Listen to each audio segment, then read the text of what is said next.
Done this a couple of times now.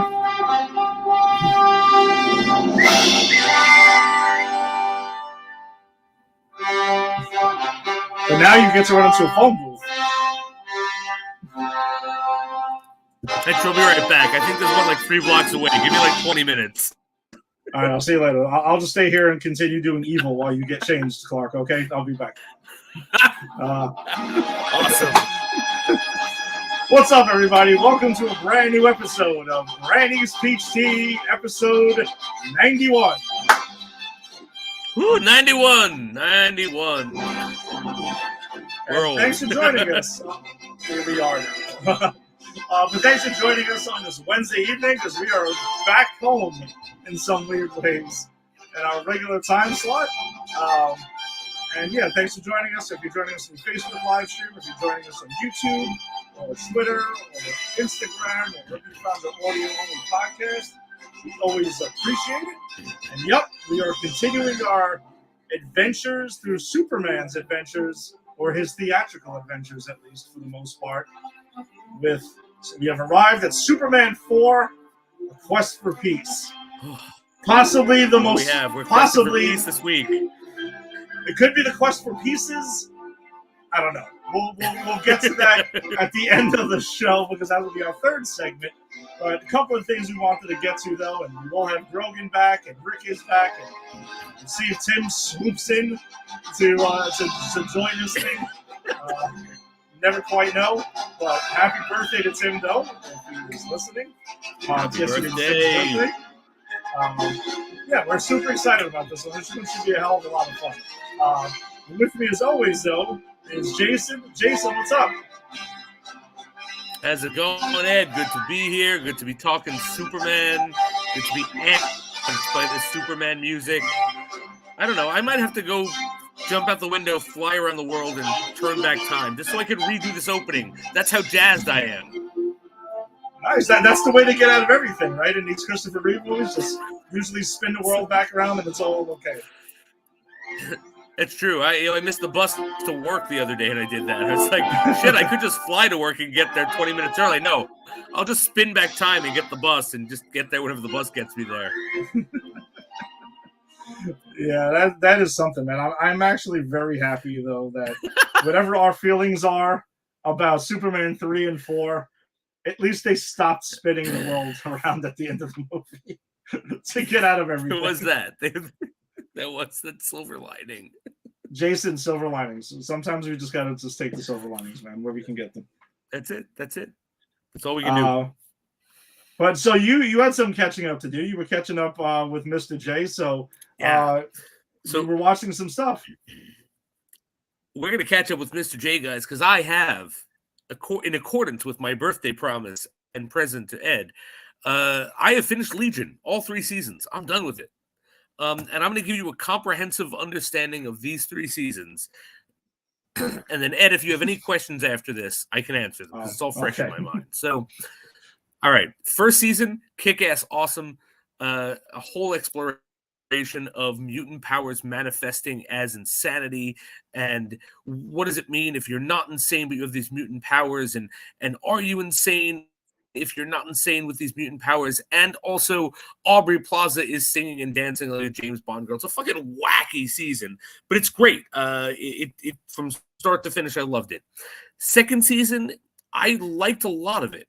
Most of it, actually, up until the end, because the second season, the second season introduces the Shadow King as his own character, and I think the actor they get for him is amazing. So I was glad to see him there.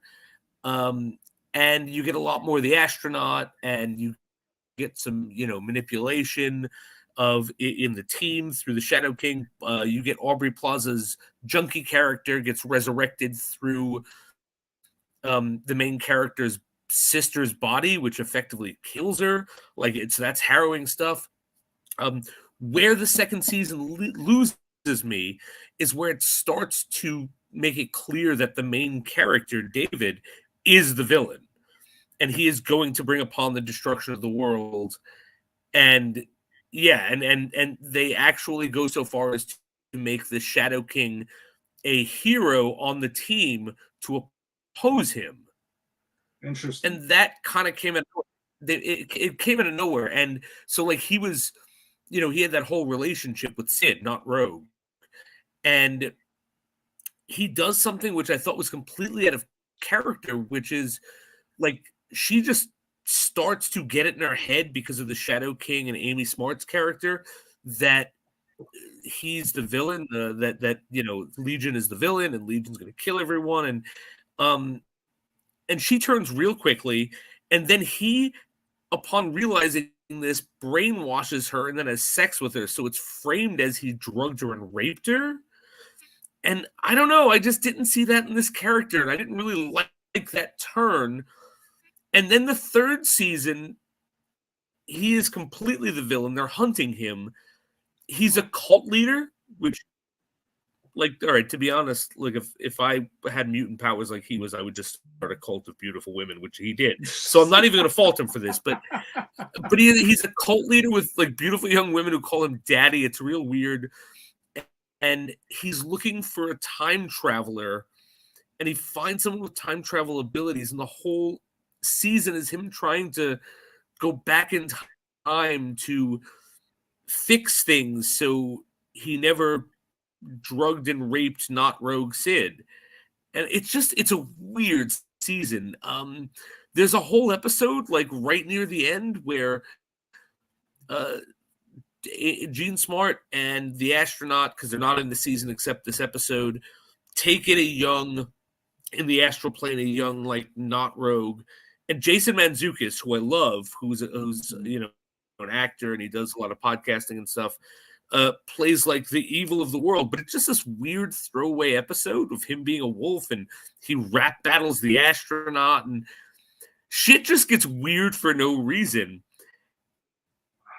And the way the series ends, and this is a terrible ending, and this is why, like, again, love the first season, okay with the second, really dislike the third. Mm-hmm. He goes back in time, and he stops the Shadow King from ever taking over his body. And so everything we watched, this was like fucking Wishmaster, which I know you and I both hate. Oh, right? My Never God. existed. He erases time, so none of it ever happened or existed. And they're just a new timeline forms. The fucking ending was terrible. Oh my God. But they don't undo us watching the show, though. No, they don't go back and go, oh, this show never happened. But it's like he goes back and stops Amul Farouk from the Shadow King from infiltrating his head. And there are just scenes where all of our main characters are like, wait a minute. Once this sets into the timeline, I won't exist anymore. No, you won't. Say your goodbyes. So it's like every character that mattered that was still there just says goodbye because the timeline's being reset. So in effect, it's like we watched nothing happen because what we watched is a timeline that was fucking completely reset. Yeah, this is horseshit. Listen, I'm not upset that I gave up on this show after the season premiere of season 2. I'm sorry, I'm not. I'm glad that you bit the bullet on this. I feel strongly about my decision now. That's what I'm here for. Yes, I listen. I appreciate it, and that sounds fucking horrible. I mean, it really does sound horrible. It's bad, and I want to be clear that two things that I am fascinated about in life and in fiction: being a cult leader and time travel. Those are like top 5. Those are in the top 3 of my top 5. Being a cult leader and time travel, both in this season. And I was still like, what the fuck is going on here? This is garbage. That is how bad it must have been. That it actually was. This season was written for me, and I still didn't like it. Yeah, I'm pretty fascinated by time travel myself. But I mean, I go through the versions of Back to the Future and Terminator. And obviously we have Avengers Endgame and things of that nature. But man, that sucks. I'm sorry. Yeah. I'm sorry I ever mentioned the name Legion to you.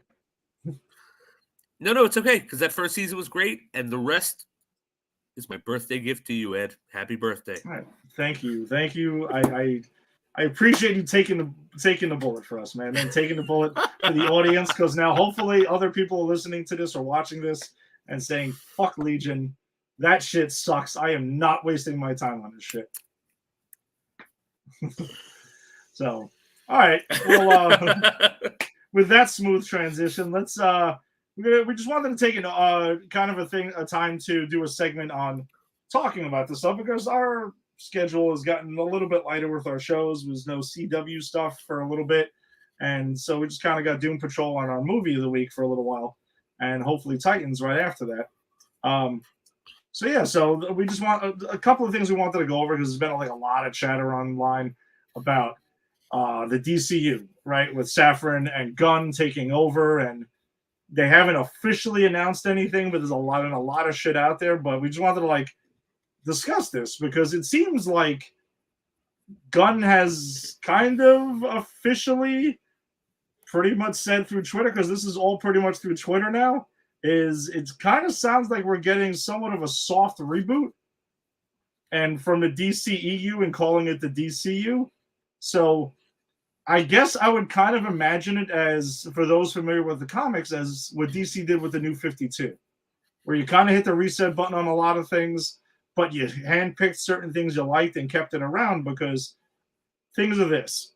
Henry Cavill came out on Twitter himself and confirmed that he has done a Superman now. Okay? That's number one. And Jason, before we get into that, I just wanted to just go over the quick notes because there's not a lot of them so far. So Henry Cavill himself has confirmed that that's the case.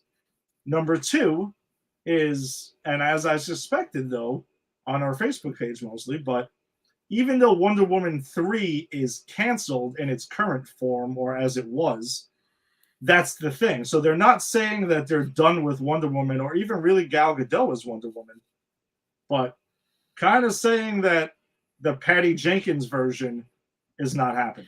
Whatever she wrote is not happening. Now, she stepped away from the film. You know, her and Warner Brothers pretty much couldn't come to an agreement on it. She wanted to. So, and apparently you also found out that her Star Wars movie, Rogue Squadron, is apparently still in development. So that's not dead for those who are into Star Wars as well. So that I was kind of excited to hear about because I was kind of interested in that. And what else do we got? Well, The Rock came out yesterday, Dwayne Johnson, on his Twitter, and kind of pretty much said that in Chapter 1 of the Safran Gunn DCU, that his Black Adam is not involved. So sounds like that Black Adam sequel is at least postponed or not happening at the moment. So we'll see how that goes. Other note is in the Flash movie, at least this has been rumored, at least. I don't think Gunn confirmed this, but the word is that there was a Superman and a Wonder Woman cameo in that, and both have been removed from the film. That we don't know for sure, though. That's just the thing floating around. Unless Gunn confirms it, I'm considering everything else grain of salt. But Gunn did confirm that he is writing the Superman movie for his DCU, and it will focus on a younger Superman. So Cavill, that's why Cavill is out. So that's an interesting thing. So we could all start fan casting and trying to figure out who's going to be Superman next. I mean, these things are always kind of interesting.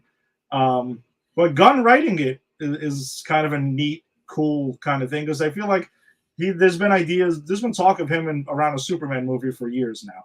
And when we get to Brightburn in a few weeks, you can kind of see some of his fascination with the character. And Zachary Levi came out on Twitter and pretty much said that his Shazam, though, seems to be okay throughout all of this. So that's kind of interesting that we got there. So that's the things that have been confirmed. Well, also, is that those who were saying it was going to be a full reboot, that got shut down by Gunn because, is he going to really nix his own Peacemaker? Is he going to nix his Suicide Squad? And then there was people saying, well, everything's rebooted besides that. He came out and say no, that they're so that's what leads me to believe it's not a full-on reboot. So with all of that, and that is a lot, Jason, what do you make of any of this? Like, to the basic part, right? Do you feel they should have continued on with the DCEU, whatever, rename it DCU, or do you think full reboot or soft reboot is the way to go? So I don't know. I think soft reboot's the way to go. I actually like. I don't. I'm not saying I like every decision Gunn is making or going to make, but I like the thought of okay, certain things didn't work. Let's reboot this. But the only reason I'm pissed off, or not even pissed, the only reason I care at all is that Cavill is out as Superman, is because they teased us and gave us that Black Adam at the end of Black Adam. Like, had we never gotten that, and he was like, "All right, I'm not recasting Cavill. I'm getting a new Superman." I'd be like, "All right, yeah, well that's how this shit works. Let's do that. I want to see that." But I don't know. I kind of got teased that he was coming back, and that I got excited about it. But having said that, I've also I was following that same Twitter thread that you were talking about, where Gunn was like, "I'm not just rebooting the characters I'm writing for. It's a process that you'll see what happens."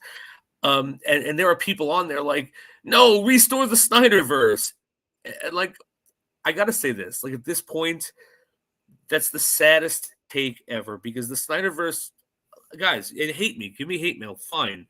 I'm just trying to give tough love here. The Snyderverse is never coming back. It's not sad to want it. It's not sad to imagine the what ifs. I'm not judging anyone on that.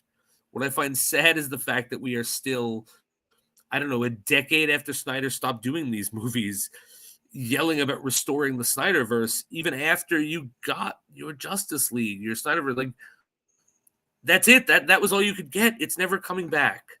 So I don't know. So it's a lot of mixed feelings here. I just think we need to, I need to trust James Gunn, because if it was anyone else besides James Gunn, I'd be like, nope, I don't trust this, because I don't fucking trust DC anything at this point. Yeah. But if James Gunn, if anyone could steer the ship, I have trust that James Gunn can do it. Am I going to agree with everything he does? No, but I'm going to stick around and see what the end result is.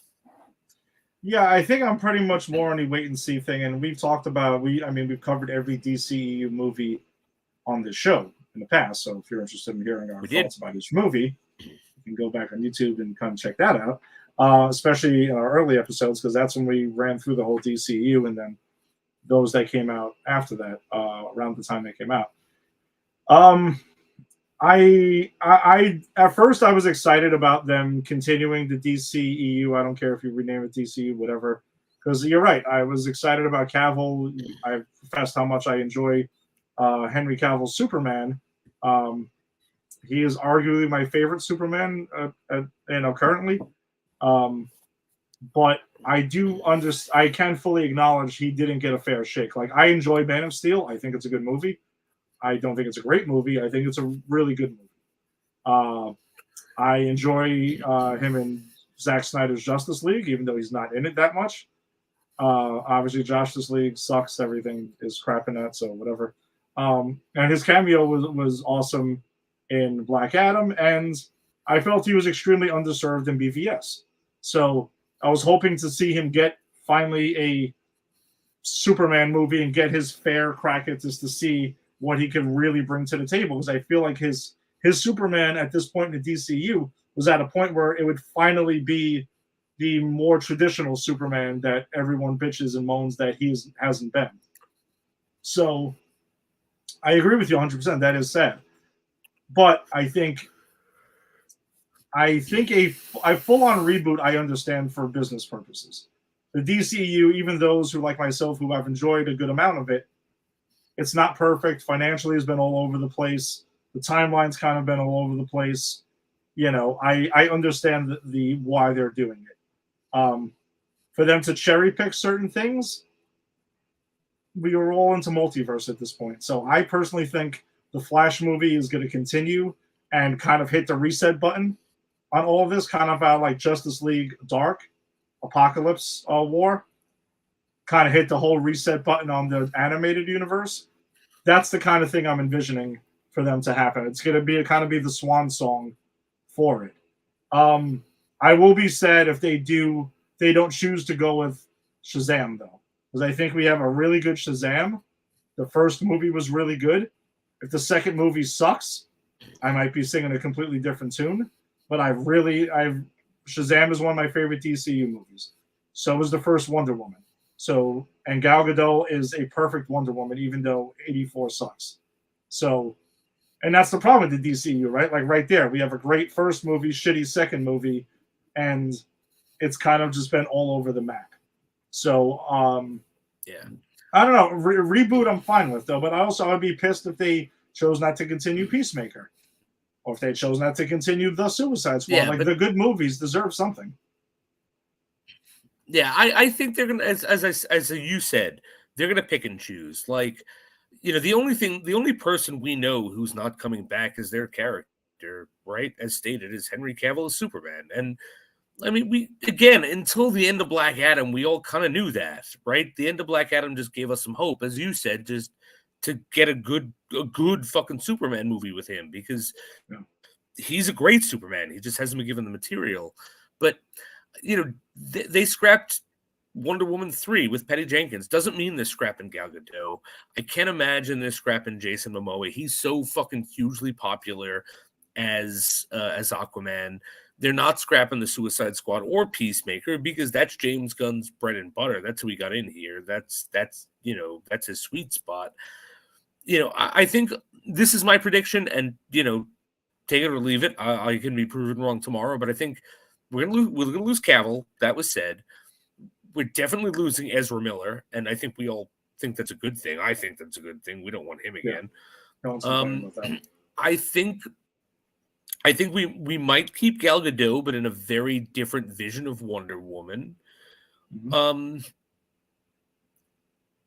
And who else is left? I don't think they're going to touch Shazam. I don't think they're going to touch Aquaman, because those two are considered like the really successful, the really good versions of the DCU, right? So I think it's going to be minimal recasting, but a very big tonal change from here on in. Yeah, I think we're going to get more in the line of not exact.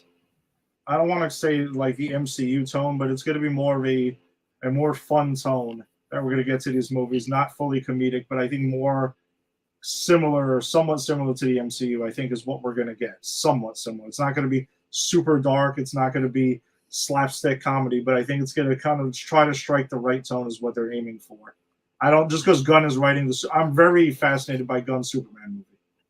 Like, whatever that's going to look like, I'm very curious to see where that's going to go, because he's not going to get super weird with it. I don't think we're going to get Guardians of the Galaxy or the Suicide Squad weird.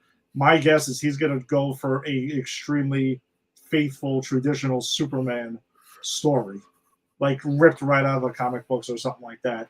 Not even anything that we were covering in the Superman, in this Christopher Reeve run whatsoever.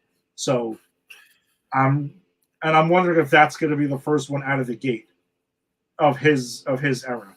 So yeah, I don't know. I'm really fascinated by that part. And him also saying, another thing that he did mention is Superman and Batman are going to be huge parts of this thing. They're going to probably lead the way with the Trinity, kind of like how the DCU tried to, but they're going to really push that thing. So, and that's kind of the way DC rolls. I mean, that's who kind of needs to be at the forefront. And I saw some things suggested out there. I think it was like Robert Meyer Burnett on the John Campea show had thrown out the idea of maybe they should just kick the damn thing off with a Justice League movie, just right out the gate, Justice League, and then do their solo movies after that. I don't know. That could be an interesting thing. I don't see that happening, though, personally. I kind of think they're going to go somewhat of the MCU formula and do solo movies that lead up to Justice League. I'd be honest with you. I'd be worried about that, because I feel that's what the Snyderverse tried to do, and I don't think it was successful. Like, we got Superman, and then we got, Batman versus Superman with Wonder Woman. We're kicking this off with everyone in this vehicle, and it's like, I'd much rather have 4 or 5 movies leading up to the Justice League vehicle than it's starting with the Justice League vehicle. Like, that's why the MCU worked so well, right? It gave us real movies leading up to the Avengers, and some were good and some weren't. Some I don't think any of them are bad, but some are good and some are lesser. But I think if you just start with the Justice League or start with the Avengers, start with the vehicle, the spectacle, I think that's where Zack Snyder went wrong. So I'd much prefer, and I hope, that we get like individual good movies leading up to the spectacle. But another thing too is then that also means we're getting another Batman. There will be a Batman in this universe. Yeah, which I mean, no, I'm absolutely cool with Batman. I'm fine. It's the way it works, man. 8,000 Batman for 8,000 multiverse. As long as they do it well, that's all I care about. Yeah, because Gunn had also stated very clearly that they're not touching the Batman. The whole Matt Reeves is going to continue doing his thing with his spin-off shows and whatever the hell else he's doing. He's saying that because he also said Elseworld stories will be told within it's a part of this. Again, that's DC's bread and butter. Smart.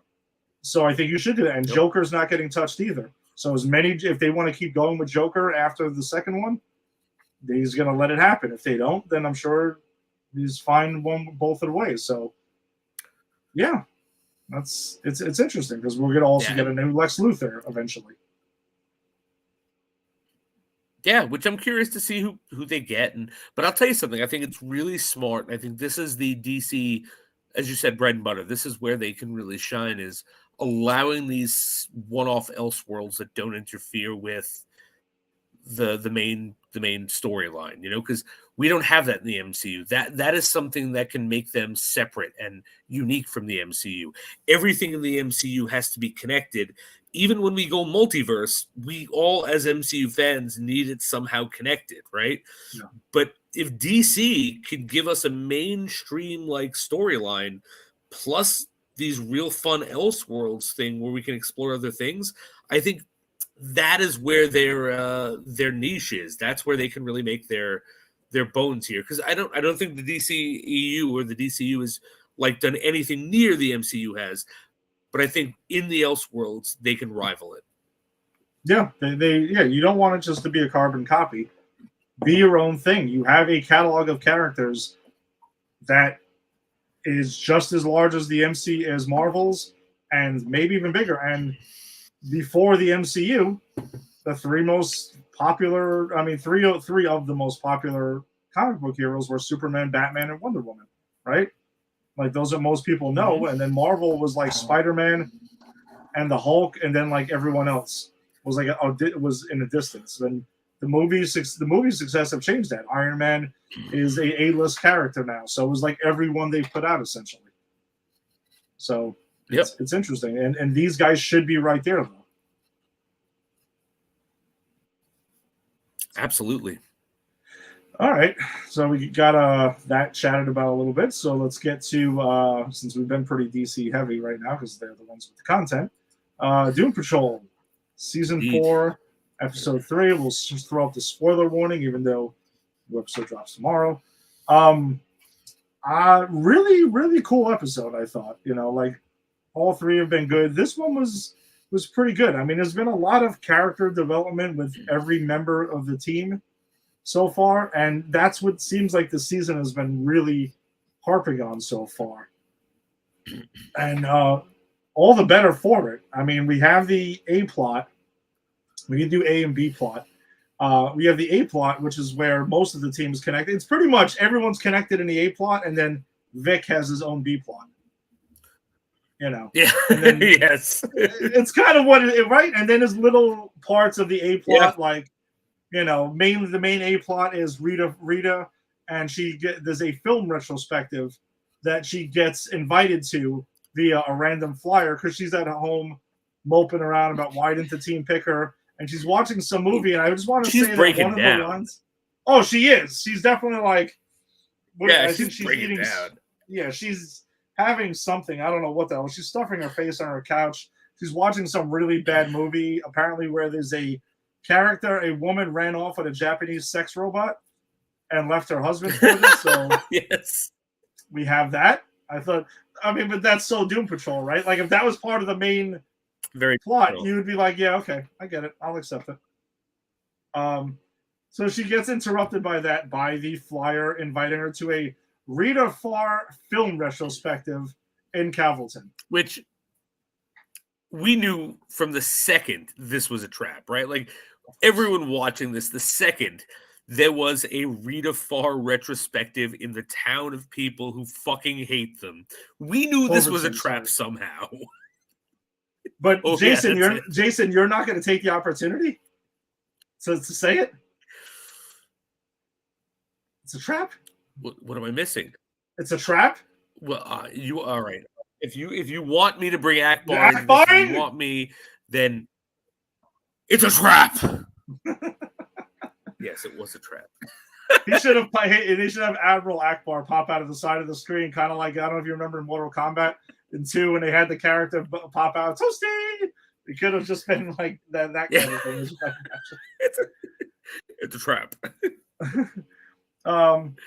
So she goes off and she goes to her film retrospective, and she's there alone, even though she buys all this popcorn. So she's kind of sad about that. And she starts watching her movie, Secret Rendezvous. And that's the film. It's like an old black and white film. And that's kind of where she got her introduction. Now, while that's happening, the rest of the team is apparently Jane is there. She's at home and she sees a puzzle piece with Shelley's eye on it from the Sisterhood of Dada, and a mist appears and gives her an orgasm. Yes.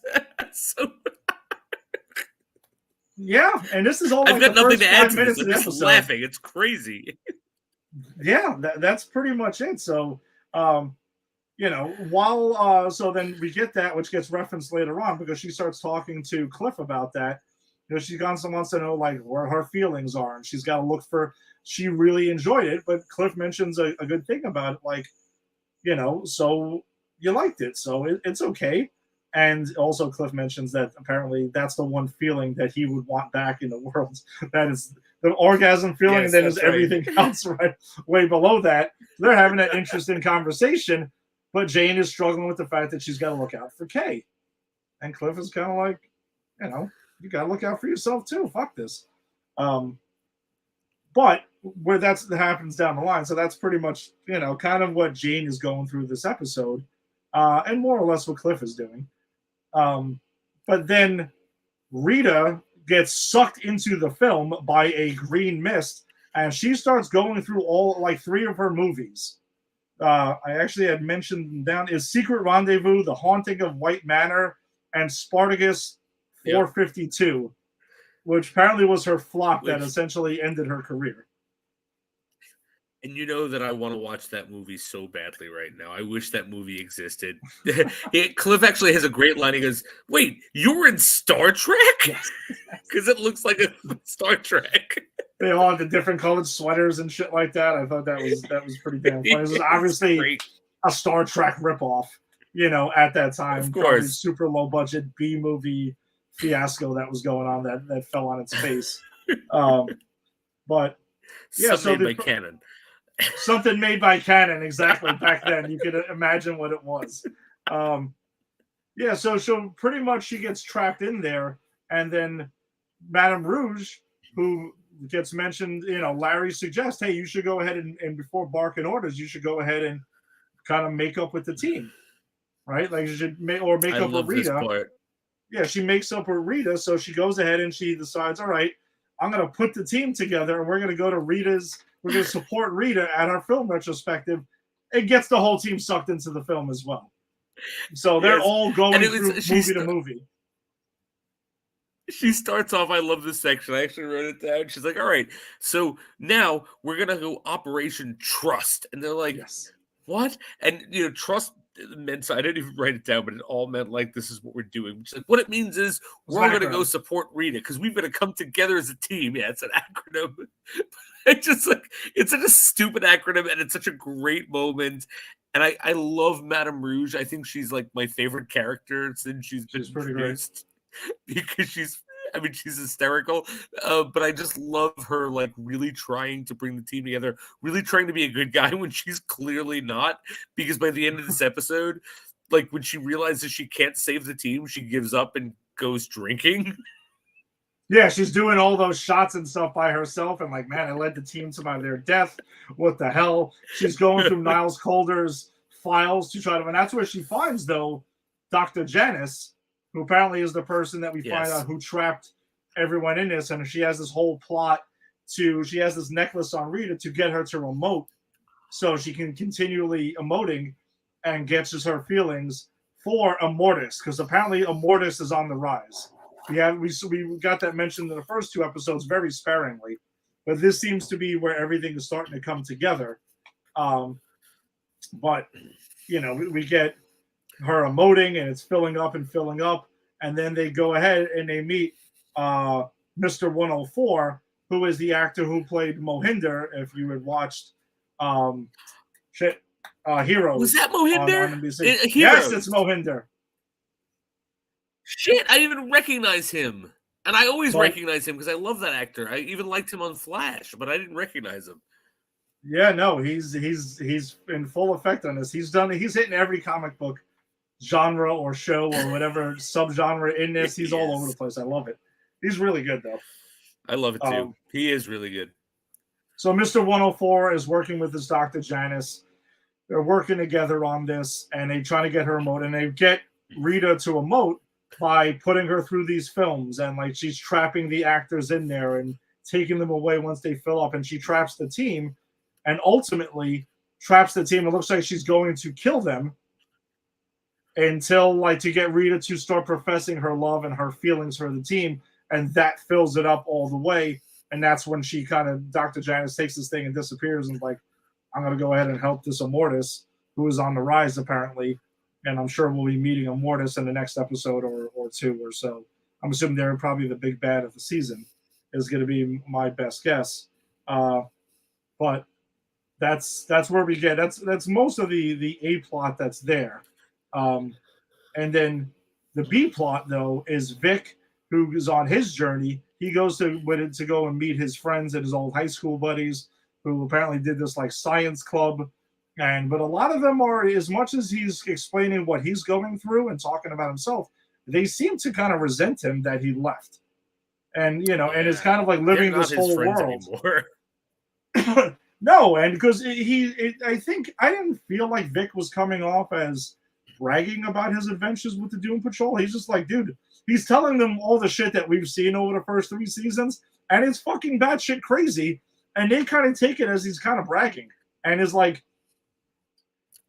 that's the way I got it. They took it like he was bragging, but also that they were kind of left behind in Detroit, and they've kind of got to go through some hard real world shit that he hasn't had to deal with. So they're kind of dude, we're at different places in our lives right now.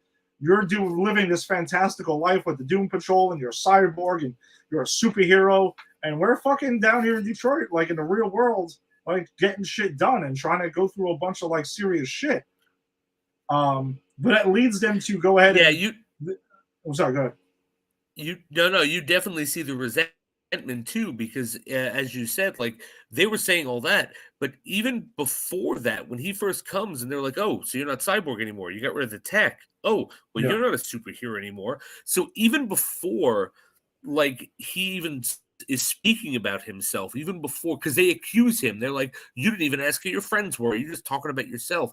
But even before he says anything about himself, they're already getting on him about him not being Cyborg. So outside of anything he does in this conversation, they go in resentful, and they go in kind of, not all of them, but there's the one guy who goes in on the attack on him. And it's kind of hard to watch, actually. Yeah, you feel kind of bad for him about that. And then towards the end of it, it leads them to, they're in this laser tag place, and there's new young crew that did it. And apparently they were the shit at it back in the day. So they decide to take their title back, and they're kicking ass. And so Vic and his boy get into this discussion about his friends telling him, dude, you kind of left, and you went through this whole thing, and you left us kind of behind to do all this shit. And he's explaining, I got into this accident. I didn't ask to be Cyborg.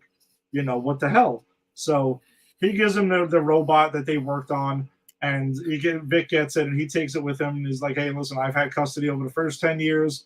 You take it on from here." So I'm curious to know see where that robot plays. And listen, I wouldn't be shocked if it grew into a monster-sized thing, and then Doom Patrol had to jump in it, and it saves the day by the end of the season, the way that this show works. So that wouldn't surprise me. So or if it is the prototype for the robot time machine they're jumping into, right? Yes, because it kind of looks like it. It kind of does look like. That's a good point, actually. That's a really good point. Yeah, and then actually a couple of things I wanted to touch on with the A plot, with the Rita and the rest of the team plot, was there was a cool, hilarious moment where Cliff is talking about how he hasn't seen, they didn't know which movie of Rita's that they were in, because he's like, he's never seen them. He's like, yeah, I try to keep watching it, but Top Gun comes on, and it's a Saturday afternoon, and who doesn't watch Top Gun? Like, and him and Jane have this moment where they fist bump, and they're like, yeah, Top Gun's the shit, baby. Like, they're Maverick and Goose and shit. So that was, I loved it. It's funny because my favorite moment from this episode is from Cliff and Jane, where they're sitting watching the retrospective, and it's when Madame Rouge realizes that Elastigirl is stuck in the movie, and she goes, "Wait, Rita's in this movie," and they go, "No shit." And she goes, "No, you don't understand. Rita is trapped in this movie," and they go, "No shit." And it's just the fact that it's the same line with the different tone. Like, if I could teach that in my high school class to teach tone, I would. But unfortunately, I couldn't. They're such assholes together. I fucking love it. Like, the relationship between Jane and Cliff is hilarious. It's wonderful. But Larry doesn't get kicked to the curb because he's trying to deal with Keeg and his and basically infant fucking alien that's living with him, that's kind of ditched him. But Keeg is the one who does show up, who's floating around the house, gets all the plans that are going on with this, and he does save the day and helps nix this dreamscape that they're trapped in of movies at the end, and does save the day ultimately. So I thought that was kind of cool. And I don't know if he sacrificed himself to get them out of there, because Larry's yelling like, "Hey, don't do it, don't do it, no, don't do it," and then they're kind of freed, and we don't really see him after that. Yeah, I'm not sure about that. You're right. I'm sure he's fine. I'm sure he's coming back. Yeah. I don't think Keeg is dead. But I thought it was cool. I was expecting Madame Rouge to do something, because that's kind of what the episode set us up to believe. And I liked that she just got drunk and Keeg saved the day, because the episode also set up that Keeg was AWOL. He was gone. Like, he may have left Negative Man. That was kind of part of the discussion. So it was kind of cool that he came back to save him, and that's going to be, of course, the important part, because this whole season with Negative Man is going to be him bonding with this new alien inside of him, and this is the first step, right? The alien came back to save his life. Yeah. So I don't know, it's pretty cool. And then I guess at the end of it, once they get saved, Vic gets back to the house, and then the team shows up, and Rita's knocked out, and Cliff is carrying her. We don't really know what's going on with her. Obviously, she's not dead, but I'm sure she'll get revived somehow or some way. But that's kind of where the cliffhanger leaves us. So this Dr. Janice has all of Rita's emotions and bringing it to Immortus with Mr. 104 over there.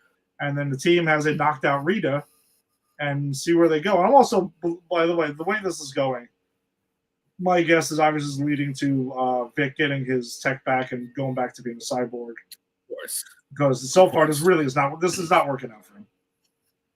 No. My question is this: what the fuck was Rita's plan? Like, Rita's like, you know what? I'm not going to emote, and I'm going to save the team. Yeah. And she does neither. She fucking slowly crosses the bridge while emoting greatly and gives up the pendant and then saves no one. Like, what was her plan? Because up until this moment, I actually thought she was a good leader of the team. And when I saw this, I was like, I don't know, maybe Madame Rouge is better, even though she's a drunk. Yeah, I kind of think Madame Rouge would be the better leader for the Doom Patrol. But that's the thing. I think that the way that what I got from this is that they found a way to put Rita in a situation where she couldn't think clearly and was just going to act on pure emotions and I have to save my friends and that's it. She wasn't thinking about shit. So that's what got her to completely have all her emotions fly. Like they were flowing out like a fountain right there. And that's kind of what I took away from it. So Yeah, there was no thinking. There was just emotions took over, and I have to save my team. And if I die, I die. Whatever the fuck happens. Yeah, So, no, I could see that. I could see that. It was just she made such a point of saying, "I'm gonna block it all out," and proceeded no chance. to really like lean into it. Like she wasn't even trying to block it out. She was giving a heartfelt monologue about how much she loved her team as a family, and it was a beautiful monologue. And I love the actress, and I thought everything worked about it, except you're trying not to feel anything to save your friends. Maybe this is what gets her to But I get think over you're right. wanting to be the leader. Also, Oh, yeah. Good point. That's a good she point. realizes that she can't do it, finally. So That's a very good well, point. We'll see what happens with Doom Patrol next week, or tomorrow, actually, because that's when episode 4 drops, as they keep it rolling. But, oh, wow. Here we go. All right. So this is, we've gotten to our film portion of the program. This should be quite interesting. So we, of course, have our round table of gentlemen to tackle this whole thing of our Superman retrospective, if you will, and it brings us to Superman 4: The Quest for Peace. But with us to take care of this whole mission that we're on, as you've seen him on here the last couple of weeks, and he's back again. You got Steve Grogan. Hello. Can you hear me? What's up? Yeah, what's up, man? What's going on? I'm digging this background you got going on here. Just completely all white room with the black shirt. I don't know. I try and get lighting right on this thing. I just can't do it. No, the lighting's good. Look what just happened there. I don't even know. It's okay. We can see you. We can hear you. You're good. Yeah. What's going on, man? How's your week been? All right. Superman 4. Superman 4 made my week better. Wow. Okay. I mean, I love the movie. It's appropriate that we're doing it Christmas week because it is the best gift to humanity since Jesus. Little strong, if I must say, but to each their own. I stand behind that. The 3 wise men: frankincense, myrrh, Superman 4.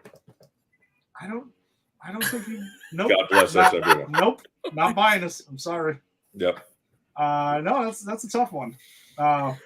But also with us is another friend to the show. We've seen him on here a bunch of times. Rick Cedras.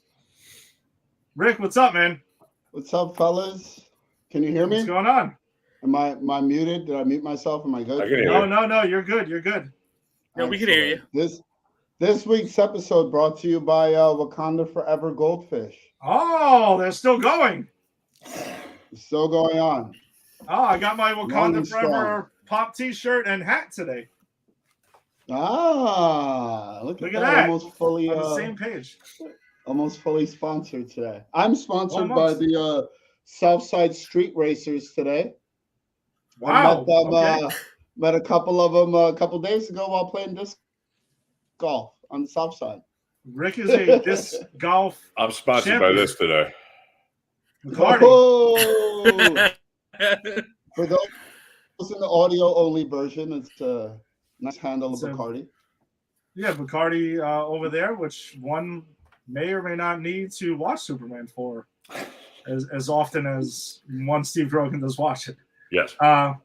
And rounding out our panel is the birthday boy of yesterday, the Kryptonian sympathizer himself, Sin Sabala. Happy belated. Thank you. Wait! I just realized I didn't text you happy birthday yesterday. Let me go back. Let me go into the stars and swing the planet back 24 hours so I can text you. Give me a second. Yes, that didn't happen in Superman 4. You could just kiss him, that would work just the same. Yeah, but Rick, Tim would never know that he said happy birthday still then. He'd never know he didn't. No, it's true. I've done it. I fixed time now. I texted him happy birthday. I only killed about a third of the population, but it's all cool. I agree. It's all good. Sometimes it's well worth it, right? All right, fellas. So this is it. We've gotten to Superman 4, The Quest for Peace. It's, I mean, it's an interesting film. I'll say that. We'll get to the 3 versus 4 part of the discussion. I kind of want to save that, but let's focus on 4 specifically to start off with, because we know this is going to end up at 3 versus 4. But let's just try to hold off on that. Grogan, as the champion of Superman 4 for probably as long as I've known you, which is quite some time now. Go ahead. Like, how were your feelings upon the rewatch, I guess, besides what you let us know about Jesus and Superman 4? Well, it resets it. You know how you guys talk about Rocky 6 making up for Rocky 5? Yes. And that it kind of resets, eliminates that and resets the franchise. That's what this does. Superman 4 erases anything with 3, and Superman, it opens not with, I don't want to get into the 3-4, but try to hold off on the 3-4. I know. It opens with Superman doing Superman stuff, like it should. Okay. He's like saving people and doing what, and it puts you back in like Metropolis and back, it gets you back into 1, 2, and 4. I can't disagree with that. I'm going to be honest with you. I can't disagree with that part of it. Is definitely no. He is doing Superman things in the beginning of the film. I mean, that's kind of what he does in most of 3 of the 4 films. And it's Daily Planet again, and what I mean. I know what you mean. Yeah. So that's okay. But overall, this movie still held up upon the rewatch. Like, you remembered it. Yeah, and every time I saw a hole, I fixed it. Okay. So there's no problem there. Grogan, did you watch the video I sent you guys to watch about the behind the scenes stuff? No, I actually didn't get to. Plus, I thought that might screw up my whole argument, so I'll get to it after this. So getting factual information was going to destroy your argument. Yeah, I didn't want any. Interesting. Okay. I didn't need any honesty or realism. Oh, okay. So. I get it. Listen, that does happen to some people sometimes. Yeah. They build a strong argument for something, and then once they get the facts and it starts to crumble, they're like, no more facts. I like to live in my own world, my own nuclear world. Okay. Oh, yes, your own. Okay. Fair enough. Okay. Rick, I'm really curious to hear your views of this thing, because is this the first time you've watched this movie? First time I've watched this movie. Okay. I had no idea who the villain was going to be. I was excited to see Lex was back. The hair was a little thinner than usual, but he was still Lex. Less puns, less flying air balloons, less black boxes, but it was still Lex. I really liked Nuclear Man. I thought he was funny. I loved when I heard Hackman's voice coming out of his mouth. I thought it was hilarious. I don't know. It was like watching a really good Netflix movie or a really good made-for-TV movie. Like, it had the made-for-TV movie feel about it, and I didn't pay to watch it. So I didn't let the whole it was in the theater thing bother me. I watched it with a very young friend of mine, only 25 years old. He hates all the old things. And he sat through the whole movie. The graphics didn't bother him. The story didn't bother him. Nuclear Man was not weird to him. He just said it was a movie. And it is definitely a movie. That's one point I will concede. It's definitely a movie. Yeah, it is a film. It's a film, and that's how I took it. Eddie, you guys know I've been on this show enough times, and I've told you guys how many Korean horror movies I watch on Netflix on any given Tuesday or Friday. This was just any other movie. It didn't stand out to me like 3 did. But it was also not so bad that it would stand out from any of the others. Okay. It was a movie. It was a movie. She was a girl. Okay. I mean, I'm not going to argue with you on that. It was definitely a movie. You know, a camera was running. Someone directed it. Someone edited. Somebody was There filming. were actors that were hired. All right, so Lives were Excellent. changed. for better or for worse, I agree with you, Brogan. Lives were changed. I mean, for some people's careers, it ended. A studio ended because of this film, but you know, that is what it is. Tim, you wanna? Tim. Number one, did you rewatch it? Yes, I did. Okay. That's the key to this. Now. What did you Yes, think? I Now? did. And it doesn't bother you that him doing Superman things, as I'm quoting you, in the first 3 minutes of the movie, they use the exact same flying shot in the first 3 minutes 4 fucking times. It doesn't They're being bother economical. anybody. They're not being economical. They're being cheap. Oh, economical is a good way to put it, Grogan. That's a very good way to put it because it actually appears over 10 times in this film. Yes, That was Way counted. It is over 10 times. I think it's honestly about 16 to 17 times that we see the shot of this. I'm not even kidding. It is the same exact shot. Maybe But it's just I'm that sorry. good. Real. So you have the best take of something, so you keep going back to it. Yes. All right. It's true. I mean, that's I- what's one way of filmmaking. But Tim, I'm sorry. I answered. The weirdest part about it is they could have just not shown those. They could have just not shown it that many times. Yes. And he left the place and he showed up to another place. Exactly. If you knew you had to use the same shot over and over, you could have finagled your way around it, Just but they chose right. not to. Like you say all the time, we didn't see him shit, but we assumed that he Yes, shit. we assume Superman takes a dump at some point. But Right. I'm sorry, Tim. Go ahead. You're Nothing has changed. This is No. easily one of the worst things that ever happened to me in my entire life. Wow. Again, we're not going to go to 3 versus 4 yet, but I'll get to no. that. Save that for later. It is just a horrendous. First of all, no one can act in this movie. Nobody. I want to punch that kid in the face. That kid is one of the worst actors in history. I don't know. I'm gonna check his IMDb. If he does anything after this movie, I'm calling shame I on think Hollywood. this was the only movie he was ever in. That I think that you're right. now that makes perfect goddamn sense think because you're that kid was horrendous. I can't. I just can't do it. I can't. I can't. That's it. That's what you're sticking with. That would be my review. The poster, and we'd be like, I can't do it. Quote Tim Zabala. And then It sounds like the kid's dialogue. And then underneath that, it would say, "It's definitely a movie, Rick." Yes, For me, Rick's quote would be, it's a movie. yeah. The official reviews of the film. Yeah, that's what I'm saying. Like, they have the poster and it has the Tagline. quotes. That's what it would be. Tagline. Mine would be, fuck It's this a movie. movie. Rick should be, it's a movie. Yes. Jason, your overall thoughts on this thing? All right, here's my thoughts on this. I think the only reason we all hate this movie is because it's a canon movie.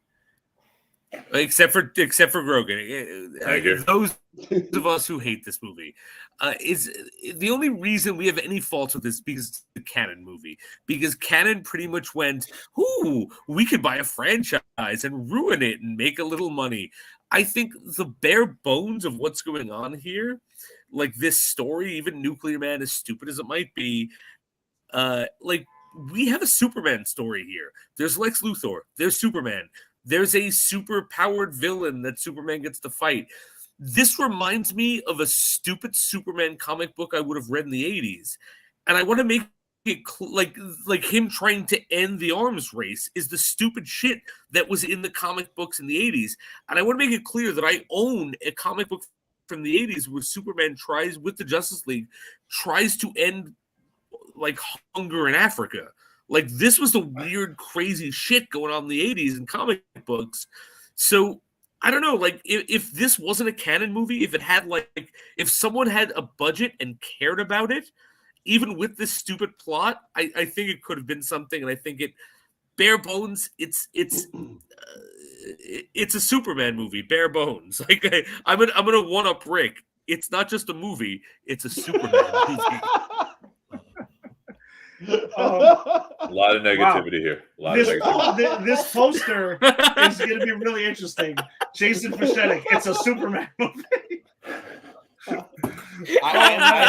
I'm gonna buy this poster and put all our taglines on it and frame it. It's fucking great. That's what we should start doing with our reviews, right? We put up a PDF on our Facebook page with little quotes of like just one snippet from it, and that's it. This would probably be the best one by far. Grogan, you have the voice for it. You should do the like, you know, and Rick Sedgwick says it's a movie. You know, like that. It'd be great to redo it. It'd be a good trailer. It'd be Rick great. Sedgwick says it's a movie. David Sedgwick says it's a Superman movie. Steve Rogen says, Tim Tabala says, Steve Grogan says the greatest movie of all time.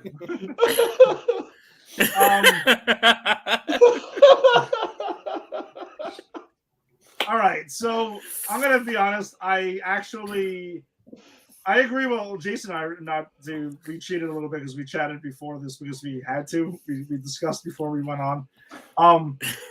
This movie compared to the last time I saw this, I think I got more of a kick out of it this time around. It still sucks. It's a very bad film. I'm not questioning that at all. It's a really, really bad movie. But I will say this though. Jason, 100% correct though. It's more, and Grogan, I'm going to agree with you on some points. It is more. This is a Superman movie. This is not 3 because 3 is Richard Pryor doing some slapstick and like, hey, let's get a guy to dress up as Superman who shows up once in a while and does things. So I'll give it credit for that. The video that I sent you guys, though, it's important to realize that like Canon bought the rights from the Sacklin, brothers for this, and they're like, this is the movie that's going to get us on par with Paramount and Warner Brothers, and we're going to be legit now. These are like legit things that they were. This is the story. You can go look it up on YouTube in 1,000 different places or read it anywhere. This is what Canon was thinking. So they're like, let's buy the rights to Superman. Let's get Christopher Reeve's passion project and get him to do it. Because Christopher Reeve is one of the 3 writers on this film that brought it to here. And he was really heartfelt. He's like, Superman needs to do something real this time. He needs to end the arms race and all of this crap. So he brought that to the table. So I can kind of give him some props for that in a way. But then the studio started dwindling the budget as the movie was being filmed and being made. And that's the pile of shit that we get in the end, because the effects are better in the first 3 movies than in this one. By far. Like, it's not even close. And you can see that this was cut down to the budget. It was a quarter of the budget that they started with. That's why we get this. Like, almost 20 times. That's why everything looks like crap in this movie. And they cut out 40 minutes of the movie. There is 40 minutes of deleted scenes on this. Tim, I know me and you have shared some of them because apparently in the original story, Lex tries to make Nuclear Man the first time and there's a failed attempt at Nuclear Man. And please look it up if you get a chance because it's fucking crazy of what the first Nuclear Man looks like. He's like a goblin man in a tuxedo. It's like, yeah. What is going on here? Oh, God, I wish that was in this. I don't know anything about this, but I'm leaving and going to go watch it. I might pull your move and try to look it up and bring it up so we can. You want me to look? I'll play producer for a minute. Yeah, go ahead. If you don't mind being producer, Tim, for a second. Do you guys think that due to this podcast, there might be a canon cut one day? No. Restore the canon cut. Listen, James Gunn can make it happen if he wants to. No. 40 more minutes of this bullshit. Listen, it might be 40 minutes of bullshit. You're right.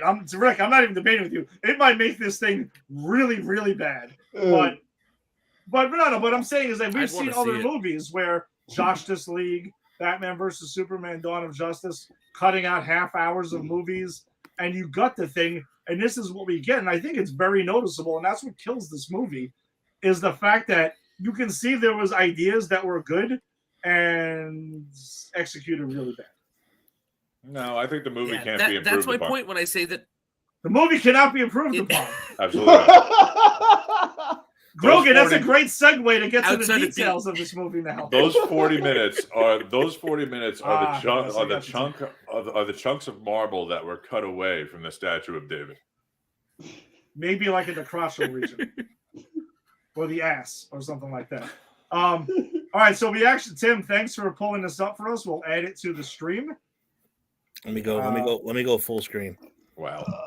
Oh yes, here we go. This is some of the deleted scenes with Restorative X of Nuclear Man 1, because in the original story, Lex tries to make another version of Nuclear Man, and the one we get is the second one. So this is a 2-minute clip. I saw a picture of this.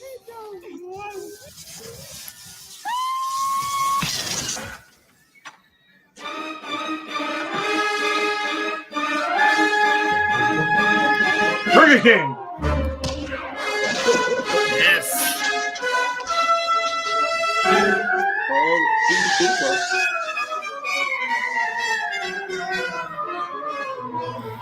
Not even Christopher Reeve. Not Christopher Reeve. That was like Beverly Hills Cop bad.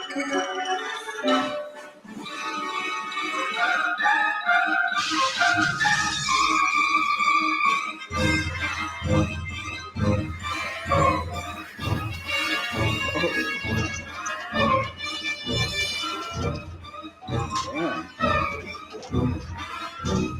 These guys are strong.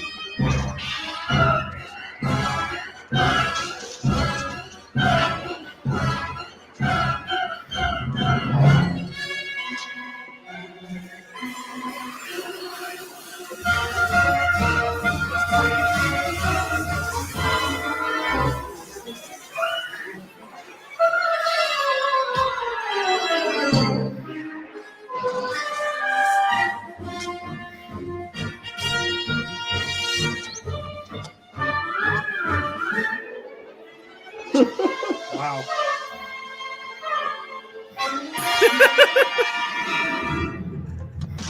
All right, would you rather have him mime or use Gene Hackman's voice? I just want to know where you come from.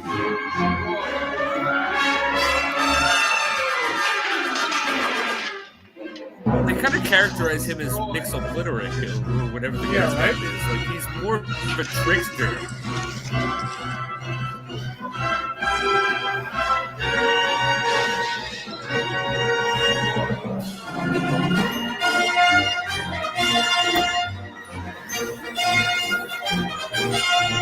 A silent movie. Just with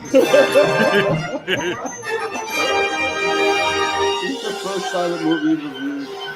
What did he throw him into? A Transformer? that tracks with the Superman movie. I love that he was just fucking destroyed. I love it. Wow, that was a scene. That was a scene in a Superman movie. That Yes. scene was better than the entirety of Superman 3. And the product placement was phenomenal. He got thrown through Slushy, Burger King, and landed on American Express. All in See, one you scene. also, you was involved in You it was too. there. Oh, the product placement in all these Superman movies is like second to none. It's just like smacking you in the face, dude. It's almost like friggin' what is it? One of the later Transformers movies when he goes and drinks a beer, like Mark Wahlberg drinks a beer for 2 seconds for no reason and throws it away. Like Garth said in Wayne's World, where he's like, people only do things for money. He's coming into Reebok head to toe. And then Wayne's got the Pizza Hut box open. Speaking of something smacking you in the face, when Clark goes back and they're talking about selling the farm and they find the broken crib, do you think the broken crib was from Unnecessary Super Penis? Yes, Probably. I think you're onto something with that because it's probably Yes, first. that's right. Maybe it was like super erection or something. Yes. Okay, so maybe we can get into some of the bizarre plot points of the film that we did get eventually. The Return of the Green Crystal, for the third time in 4 movies, has made its appearance to save the day. The only movie it doesn't appear in is Superman 3, which is in his crib where he finds it, or in his ship that he landed in the Kent farm that's about to be sold, and cures him of super flu that he gets from being scratched by Nuclear Man. And that whole plot line, by the way, apparently was what was cut out of the film, because in the final film, we get Scratch, he's got a cold, or he's got the flu, and then 5 or 10 minutes later, he's aged about 90 years, gets the green crystal, and then he's Superman again. And saving what's her name? Hemingway's granddaughter. Lacey. Saving Lacey at Warfield. the Daily Lacey Warfield. Saving her at the Daily Planet because Nuclear Man sees a picture of her randomly and just decides I must have her. And then goes there, and Superman knows this somehow? I can explain it. Please do, because I don't think the writers knew. So, in the previous movies, Superman's father knew he was going to screw up, like in 2, and he gave him a second chance with the green crystal. Correct? In the Donner cut, yes, but we're going on the regular version because that's the continuity this one follows. Fair enough. So But none of that happened. We have to in erase this it one- from our own minds. yeah, but we know this as part of the Superman story. Super kiss ourselves. In this The one, true every story. time, The true story. in this one, every time he has a scene with the crystal, it's his mother talking Yeah. to him. So the mother now has sent a Second fuck-up green crystal. Okay. So And the reason he knows about the fact that this guy is going after the girl is because the mother. It's a whole thing with Superman and his mother, and like he has intuition like from his mother, and that's my story. good luck with that. Yeah. Just thinking of I'm that. sorry. Did you just say she sent another green crystal? Yes. Second green crystal, he said. From where? She's dead. She's dead. But wasn't there another green crystal in 2? So there was a green Yeah, there crystal in was the first multiple one. green Hold on, crystals. I got you, Tim. He takes the green crystal in the first one, chucks it into wherever he is, like in the North Pole, creates the Fortress of Solitude. Okay? Fine. Second film, not Donner cut. We're going by the original now. The green crystal also plays a part in him getting his powers back, restoring him, in that film. That's the Yeah. second time we see the green crystal. No green crystal in the third one, which probably would have cured him. I'm shocked it didn't show up again to bring him back to Each together and parent turn sent a evil. backup crystal. They were both worried about their The son. mother is the only one that appears in the second film, so there's still one green crystal that keeps magically being regenerated. Yeah, but the one of the 2 is the same one as the one from 1. But after 2, there was dialogue saying if you use this power to get your powers back, Yes. that's it. You're Because done. he didn't In other know words, that the mother sent one. she didn't So there's send a- one. There's She a didn't, second. build, she didn't build the fucking thing. Jarrell did. Yes. Oh, that doesn't mean she didn't do all the sound stuff and put that in there. No. There's one green crystal. Jarrell built Guys. it. There's one. And it just keeps getting reappearing over and over again. And after the second one, they actually, I'm sure there was dialogue somewhere. I remember saying, if you use this crystal now, Yeah. that's it. Like, your connection to Krypton is done. So they shouldn't even be a Fortress of Solitude in the Krypton. fourth one, let alone the Green No, Krypton. Tim, I will say we have not seen the Fortress of Solitude since the second one. So Yeah. they did stick to that, though. All right. Because he But how doesn't the go green- back there. How the Green Since- Crystal that he used to get his powers back into end up in a fucking Kent Farm basement? I don't know. The convenience zone. Yeah. Since we're And on crystals, They do stick to. Go, Rick. While we're on crystals, go ahead. I'm since we're on crystals, sorry. Jesus. a huge thing that I think we kind of leapfrog to that other point. We're jumping over with this I little think platform. Bully Superman was murdered in Superman 3.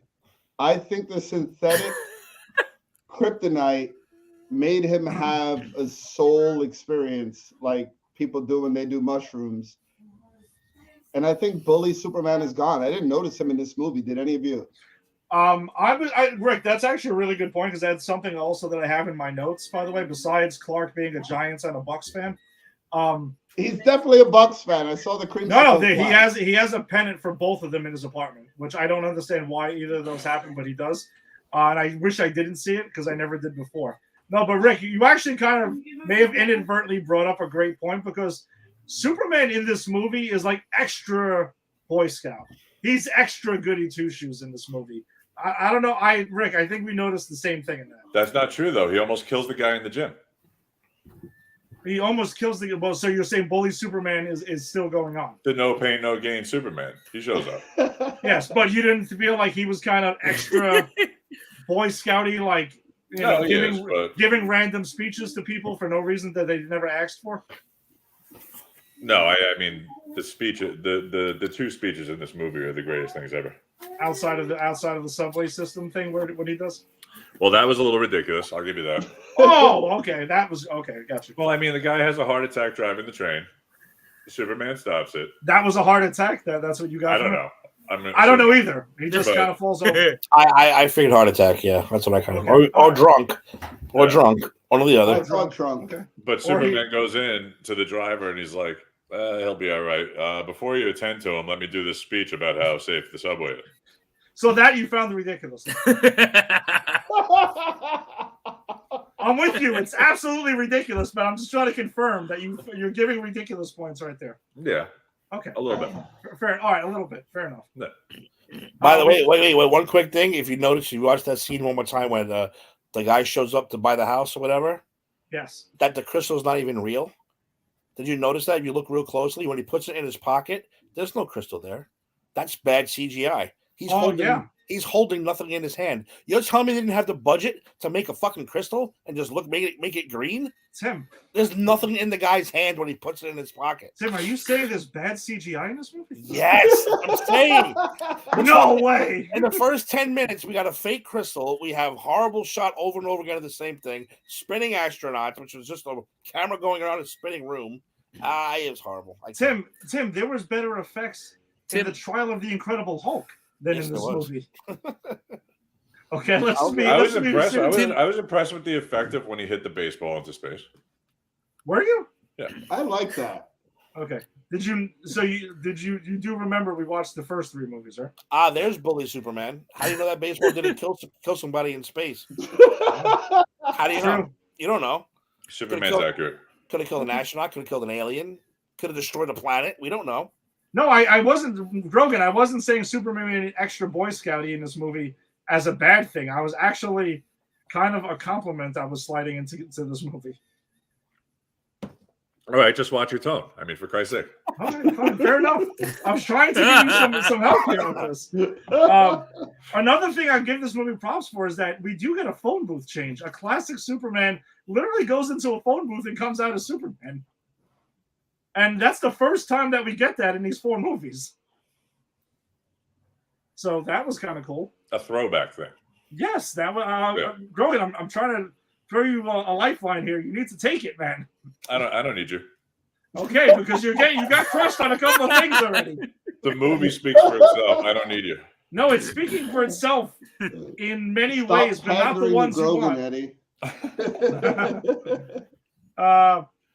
So we get the magical flying shot in the subway, by the way. Also, that was like the fourth time it was used up until that point in the movie. Mm-hmm. So the epic shot, and that's when after that is when I noticed that Clark is both a New York Giants and Tampa Bay Bucks fan. But I didn't notice that. that's there, but I want to know like where. So he cheers for the New York Giants, but yet the Empire State Building and the Statue of Liberty are in Metropolis in this movie. So in this world, New York doesn't have either one of those. Or Metropolis is New York. Now you're I agree with you, but they just have to randomly call the team the New York Giants also, even though New York doesn't exist. Yeah, that's strange. It was a little strange. Did you notice the train station that has the A, C, E, and 4, 5, and 6 train in one station? Yes, I did. Yes. Greatest and station of and all only time. one- only the one real track. fantasy. Yeah, exactly. That's true. The real fantasy is the Everything train you was want. running. Yeah. So and another thing, Yes. as someone who worked in the Daily Planet for about 8 years, True. not that long ago, they didn't have the budget to shoot the Daily Planet in this movie because this is not in that building anymore. So they had to recast the Daily Planet due to budgetary restrictions Recast as the well. Daily Planet. Kind of a shitty thing, honestly. Yeah. So, Grogan, would you say that that's a little bit of a weird thing in this movie? No, I think it just gives a new dynamic. Oh, Why okay. not? Interesting. Yeah. All right. Well, we'll go with that for a second. The Super Kiss returns because I didn't realize that he just randomly kisses Lois again and decides to That completely unprovoked takes her for another flight and then kisses her afterwards again. And she that was remembered the everything worst from part of the 2. movie for me. Tim, that's also a good point. She did remember things Yes. from 2. So the super kiss don't work, and she's been living for how many years now, actually knowing who he really was and what really happened. Horse She's just shit. playing, though. But she also, but hold on, she also does forget what they just did. Yeah. Because this is during that absurd scene where Clark and Superman are supposed to be there with Lacey and Lois, and they're all four in there. He's doing this running back and forth thing, and Clark gets hit by luggage and then just goes into the Phantom Zone. Yeah, it was very Three's Company. I enjoyed it. It was very something. Yes, it was. I I agree. was just thinking that. Yes. So yeah, I honestly didn't remember the super kiss making its return, or the Cosby kiss, or whatever we're gonna call it. Cosby kiss. Well, we talked about it on the, I think when we did the show on 2, that we talked about that we thought the better ending would be that Lois just knows. I agree. That's what And I keeps think. it. Yes. And now we're Yep. finding out that kind of she does. That's why she gives Superman the letter from the kid. Well, she gives Clark the letter from the kid. Because that's before we know that she knows, but I think that's like the movie's alluding to the fact that she always knows. And maybe the super kiss is a short-term thing. I'll actually, Grogan, all jokes aside, I'll actually give you that Yeah. because they do allude to the fact that she has ideas of what happened in 2, that she has an idea that Clark is Superman, but then keeps getting her memory erased. How many times does Clark do this to her? Once a week, I think constantly. right? Every You think time so? they have sex. It is, right? Yeah, I think he whips it out and shows it to her and kisses her. Like, oh, no, sexual harassment. I'm going to kiss her. No, Men in Black flashy thing. But by the way, not to jump ahead a couple of 2 weeks, but maybe he super kisses her after one of their sexual encounters, and that's why she doesn't remember why she has a kid in Superman Returns. Dun, dun, dun. Yeah, but that's not the He point. was doing of it that every other part. day anyway. Yeah, why not? I mean, who cares? This motherfucker's Herschel Walker on the screen. Grogan, your speech, this epic speech that you have held very closely for many years. Yes. I kind of think it's shit. Why? Wasn't inspiring whatsoever. I mean, Wow. it was pretty lazy, to be honest with you. No? Anyone else? Are you serious? I'm going to be honest. I think the people. Did you hear my voice go higher? Are you not hearing Grogan, this? you can see the people almost falling. The characters are falling asleep in this. No? When he says, effective immediately, I'm going to rid the world of all nuclear weapons, it makes the fucking Gettysburg Address look like a Stephen Hawking rap song. I don't even remember what he said already. It is brilliant. It makes John Lennon's Imagine look like fucking Barbie Girl. It is awesome. Grogan, Inspiring. The whole United Nations sponsoring them. Grogan, specifically for you, would you take this speech by Superman Yes. or Rocky talking to his son in Balboa about life? Or Rocky's eulogy to Apollo. Yeah, any of them. And I'm going to give you truth serum right now. I'm going to inject it through the screen to you, and you should just give us what do you think? It's a tough call. Okay, tough call. Interesting. I'll go with Apollo's eulogy. Apollo's eulogy in the new one or the original? No, the original. Because the new one, it goes on a lot longer. No, I thought the new one's a lot deeper. I've only seen the new one once, so honestly I can't remember. But I'll stick with the original. Okay, either one beats it. Still a classic. Either Grogan- one beats And it. I Actually, forgot that. I even Grogan forgot made that me- there was a speech at the end too. Which is also Grogan made me promise to do that at his funeral one day, so I'm going to stick to that. Okay, that's fair enough.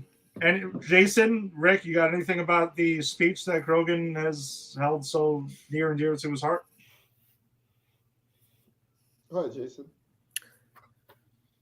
No, I've got nothing. I'm not going to tear this man's speech apart. This man loves this speech. I'm not going to tear it apart. It's a speech in a Superman movie, and I watched it. Wow, so that's your way. You're There's gonna the go through this. tagline. There's the tagline. You're gonna go through this episode. That's how you're gonna politely shit on whatever we're gonna. That's gonna be your thing. Okay. Jason, you're gonna I tell like me. it. I like it. You're gonna tell me, as a teacher, as a writer, as an educated man, that is not the most well-written speech you ever heard in your life. I am going to tell you that, yes, but I'm also not going to shit on the speech. It was a speech. Were you inspired? I may or may not. I may or may not teach that speech if I ever taught AP language again, where I taught rhetoric and speeches. I may teach that speech. I won't tell you how I teach that speech, but I might do it. It makes the "I have a dream" speech look like fucking subway graffiti. Rick, you have anything on the speech, or you're good? I'm not gonna lie, I was kind of glazed over like 2 seconds into it. Okay, interesting. So you checked out 2 seconds into the speech. All I right. felt like it was fucking math class all over again. And it's Oh my fucking God. 8:15 on a Hopefully- Tuesday. Hopefully, Tim And Connor's like not none of watching us this. should be there. You people are cretins, and you don't deserve the speech. Stop the people. Can we talk about that little kid's accent though? Yes, please. Like- let's talk about the child What that's in this movie. fucking part of Brooklyn or the South Bronx was this kid smoking cigars at? Am I the only one who thought his voice was dubbed? It was definitely dubbed. Right? It's a terrible dubbing. Okay, good, Tim. I'm glad I'm not the only one because I kept watching his lips to see if he was actually saying these words. So it was a horrible acting job without even his voice, or he did some really bad, after work. Maybe they did. Maybe because we can't assume that Canon actually would pay to true. reshoot things. So That's maybe true. they just had somebody else. Maybe the No. directors. said it. What if it was Gene Hackman's voice? That would be great. That would be fucking priceless. That if would it be was Gene Hackman. awesome. If Gene Hackman did all the A&R after this movie, that would have been fucking phenomenal. That would be awesome. So this was the movie, by the way, Tim, that I know because we talked about it. This is the movie where Lex gets Otis's theme. Yeah. It actually becomes Lex's theme inexplicably in this movie. And John Cryer is absolutely fucking horrendous. This is why he just ruined his career. He vanished until 2.5 Men after He this did. movie. He did, but ironically, though, You know what? did redeem himself as Lex Luthor himself in the CW verse, though. But look, this He's the movie shit. Yeah. killed John Cryer. It crippled Christopher Reeve. It made Lois go fucking nuts. It destroyed an entire company. That's what this movie did. I can't argue on any of that. Somehow Gene Hackman came out of this, though. Well, he's Unscathed. Gene Hackman. It Yeah. inspired a generation. A generation of what? People, the people, The people. Stop! The people! the people. So yeah, another thing I found weird, and the magic computer makes Nuclear Man soup. So he kind of just threw a bunch in there. I was asking this, by the way, something I wanted to point out, me and Rick were talking about earlier. So when Lex decides to make Nuclear Man, he puts him and Lenny, his nephew, put a bunch of shit on top of a missile. Clearly after Superman rid the world of nuclear weapons. He had there's a scene where all the countries are launching their nuclear weapons into a big thing so Superman can catch it. He does what he always does in his movies and flings it into space, into the sun, specifically because that's the get out of jail free card, as long as he doesn't free Zod again. So he throws him into the sun, and then randomly they sneak into the U.S. base and launch this missile out. Superman happens to be going, maybe, Tim, he was racing the Spider-Man and his amazing friends across the place because they had nothing else better to do, and catches this missile and throws it also into the sun so Nuclear Man can be born. Just about Rogan, is this checking out with you? I see no problem with this. Okay. Does Superman not think it weird that the U.S. just randomly launched a nuclear weapon that they were hiding from him? He doesn't care who sends the nuclear weapon up. He's just putting them all in his big net. Oh, but the big net was gone already at this point. It was long gone. Well, yeah. So then he just so there's extras. So All right, so he just flies around randomly when he's got nothing else better to do and waits for missiles to be launched into the sky. you have to accept it as part of the movie that he's ridding the world of all nuclear weapons. So when nuclear weapons goes up, he intercepts a nuclear weapon. But didn't the world rid themselves of nuclear weapons already? Well, you can't. no, I'm people gonna can always defend make Superman new and nuclear Groot. weapons. Oh, please, Jason, do. because Superman understands what the United States government does. The United States government always they give you a little bit, right? But they hoard a little for themselves. And so Superman knew that the United States government was hoarding a little, like, nuclear weapons for themselves. So he was just circling around waiting for them to get rid of it. I mean, come on. Wouldn't you all do that if you were Jason, Superman? I can segue now, Jason. Thank you. Because now, what happens if a country says, no, I'm not going to get rid of my weapons. I'm not going to launch my weapons. That makes now Superman says, well, you're going to have to because I'm going to take them. But now Superman is not Superman anymore. Now he's really kind of a villain when you think about it. Seriously, you can't go roll into China and say, listen, Chinese people, I'm taking your missiles whether you like it or not. That's bad guys. That's Superman World Police. Yeah, exactly. So I'm saying, so what happens if a country says Superman no? 4 was telling America to not be the world police. A decade before we officially. Technically, he was the world police. He said, I'm getting rid of the world's nuclear weapons, whether you like it or not. Okay, China says, well, I'm not giving you my shit. How do I know you're not going to take them and fling them back at us? What does he do? Does he go take them himself? That's when he becomes Homelander. Uh-huh. That's when he goes Homelander on our asses. Now, that's a movie I'd like to see. Tim, I feel you've been playing. Wait. I feel you've been playing a chess game with us the whole time, like defending Superman, not defending Superman, and you've just checkmated us right now. Because right now you're right. Superman's the fucking villain. Checkmate, Tim. You won. Oh, I'm just thinking when I rewatched it, that was my first thought. What if I'm getting more rum while you do this. Hold on. Well, there was one country that was like, dude, I'm not getting rid of my weapons. There's no proof that you're getting rid of all the U.S. weapons. There's no proof you're doing this.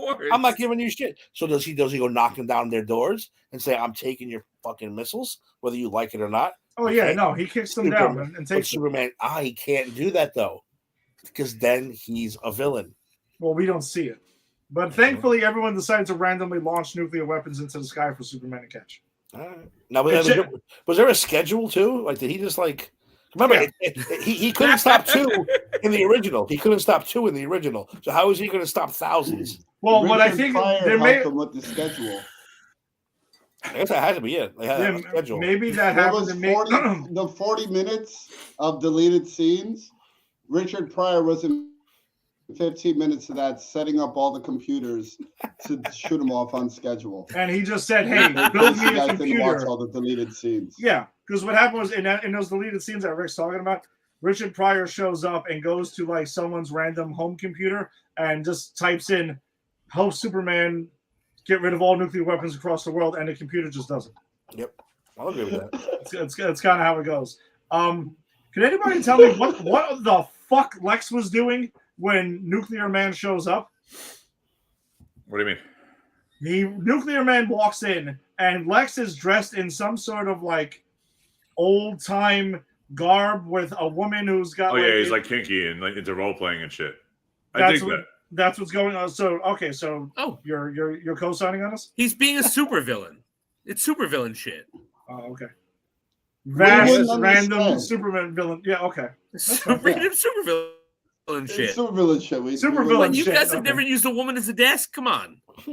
Makes sense. Right. Makes sense. Okay. Before that though, he had two chicks before that. I think they're just making him like a guy who has like prostitutes and shit. Oh no, he definitely does bounce around with like various random chicks in this movie because Miss Tessmacher's long gone in this thing. Yeah. And so is Otis. Otis is nowhere to be found as well. Poor Otis, man. The stupid part is played by John Cryer instead. Yeah. True. Like just like to a much lesser degree because he's hardly in this movie. Thank God. Yeah. I'm not saying I wanted more of Lenny Luthor, believe me, I did not. I'm glad he got to be Lex Luthor himself many, many years later. Though. Yeah. Lenny Luthor sucked. John Cryer is awesome. Just saying. Okay. I don't know. I don't hate on John Cryer. I like John Cryer in Hot Shots. I think he's hilarious in that. I like 2.5 Men. I think he's the best live action Lex Luthor. I think 2.5 Men's the single most overrated shit show of all time. Yeah, I don't think it's good either. I hate that show.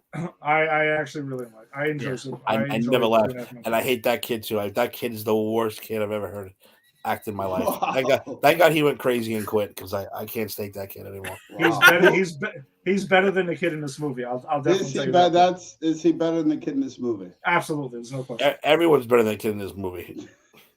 I'll tell you what I would do that would do any good. I thought that was great. Oh, okay. So you approve of this? Superman.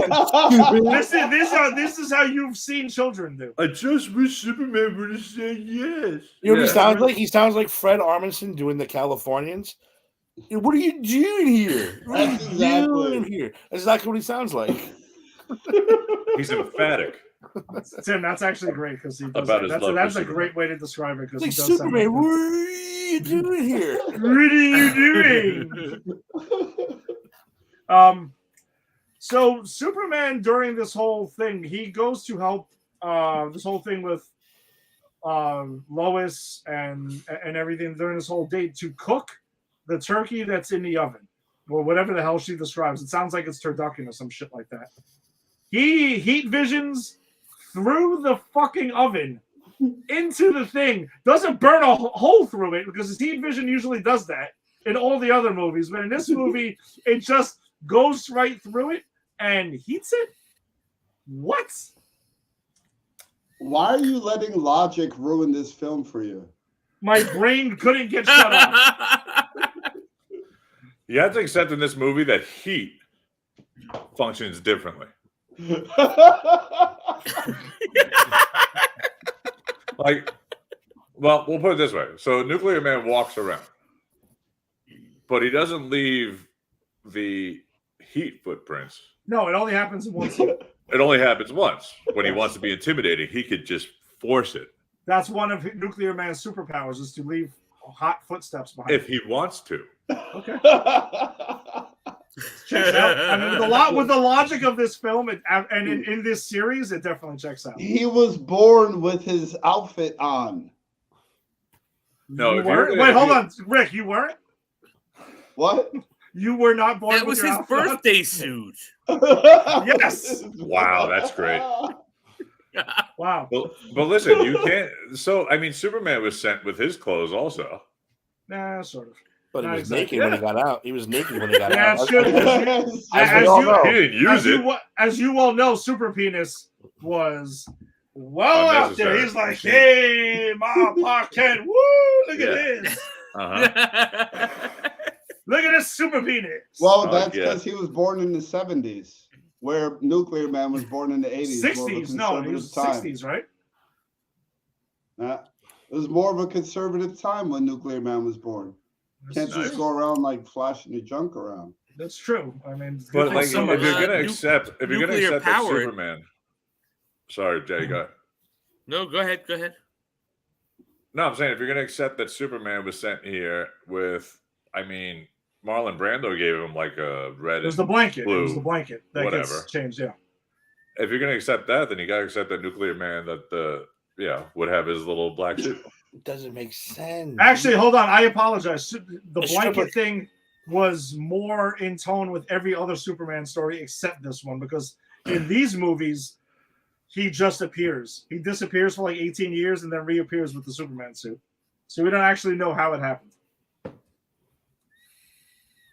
Either way, So I think if you're gonna accept the Superman birth and like growth, then you have to accept the Nuclear Man one. It's two different things. not though. exactly the same. It's a little piece of fabric put into some goo that just happens to create a suit that he perfectly fits into with a N on it and lightning bolts, whatever the hell it is that stupid symbol is. Yeah, it's like a weird design he's got going on there. It was designed by a genius, though. Russ Gorman computer did it. Yeah. Yes, that's true. We can start, Grogan. That's what you should be doing. You should be checking in and acknowledging Superman 3 because some of the logic plot holes that were set up in that movie can fix a lot of the ones in this. It's true. Uh-oh. I don't think so. I think if you don't, then your arguments are going to keep falling apart. they're not falling apart. I think Superman Nuclear 3 Man makes birth, Superman 4 better. Nuclear Man birth is just as easy to buy as Superman birth. How about He Lex? came out of the sun like a baby. How about Lex TV? So we know Lex can have this like dog frequency, but suddenly he's on TV now. Who's filming him? Where's this camera? You don't need I a mean, camera. He's Is like- it Lenny? He's not even one of the big '80s camcorders. Or was it did he type into a computer, put me on TV, and he was on TV? Yep. When you have the smartest man on the planet with access to a computer, Wow. all okay. things are possible. Leave So it to Rick- Eddie to bring up the camera part of this. Yes, I'm saying I made notes of the most bizarre things, and they're all with question marks and exclamation points right after it. Yeah. And how Superman, by the way, recites Lex's entire plan in 2 seconds, right as soon as he sees him. Is he the world's greatest detective now? Yes. Oh, okay. Well, Not bad. I mean, okay, so he's like, you must have put. All I could think of is that you must have put something on one of those nuclear weapons I hurled into the sun. And I mean, I think that's really intuitive. I think it's great. But if he knew that, then why was he chucking them into the sun? Well, he didn't know it yet until Oh. he saw Nuclear Man. That's the only explanation that for tipped nuclear him Is this off. any- Oh, okay. But is this any big of a jump than anyone has made in any of these movies? Like, let's remember in Thank you, Superman Jason. 2, which we all liked, Lex Luthor went, wait a minute, North Pole, that's where the Fortress of Solitude is. North, Fortress of Miss what? Boss? Taskmaster. Shut up, it's in the script. North. I mean, come on. These movies do this. Whoa! The little black box told him which way was north. Oh, yes, the little black That's MacGuffin. I forgot about that. The little black box tracks alpha waves and said they're going north. That's all. How do you get So that little in- black box? He just got it. Yeah, He built exactly. it, Jason, he built it in prison, obviously. Obviously. Obviously. It was so much more ridiculous than the movie we're talking Yes. about right now. I think as we're talking this out, we're sort of starting to learn in the Christopher Reeve Superman logic of these films. Anything goes, baby. It's fucking Thunderdome. There are no rules. That's the Well, Thunderdome. wait. Since we're discussing logic, I want to use the many more years of college that Jason went to than the rest of us, or at least the rest of me. While researching this film, I learned a term that I'd looked up that I'd heard a bunch of times and never looked up. The Deus Ex Maxima. Machina. Yeah. Where like it's basically you shoehorn a happy ending into anything. And in the explanation that I heard When of I get it, massages, I try and do that. right. So in the explanation of it, Thank you, Deshaun Watson. right. So Jason, I was wondering if you could explain that term better than me, or if I'm gonna have to give a choppy ass explanation for the crystal that saved him from being scratched. Well, no. 100% Deus Ex Machina is in Greek. It's the god of the machine. It is just the thing that which saves the story. Like that's it. It's just the thing from the gods that saves the story. And 100% it's Deus Ex Machina. It's like I've got the scratch. I need to get better. Oh shit! There's this green crystal. Good. I'm good now. I agree. Yeah, that's exactly All right. what it is. Okay, I'll AKA bring- get out of jail free card. I'll bring it. Every Superman exactly. movie has it. They do. It does. It Every does. single one. I'll give you Every single one of them. It does.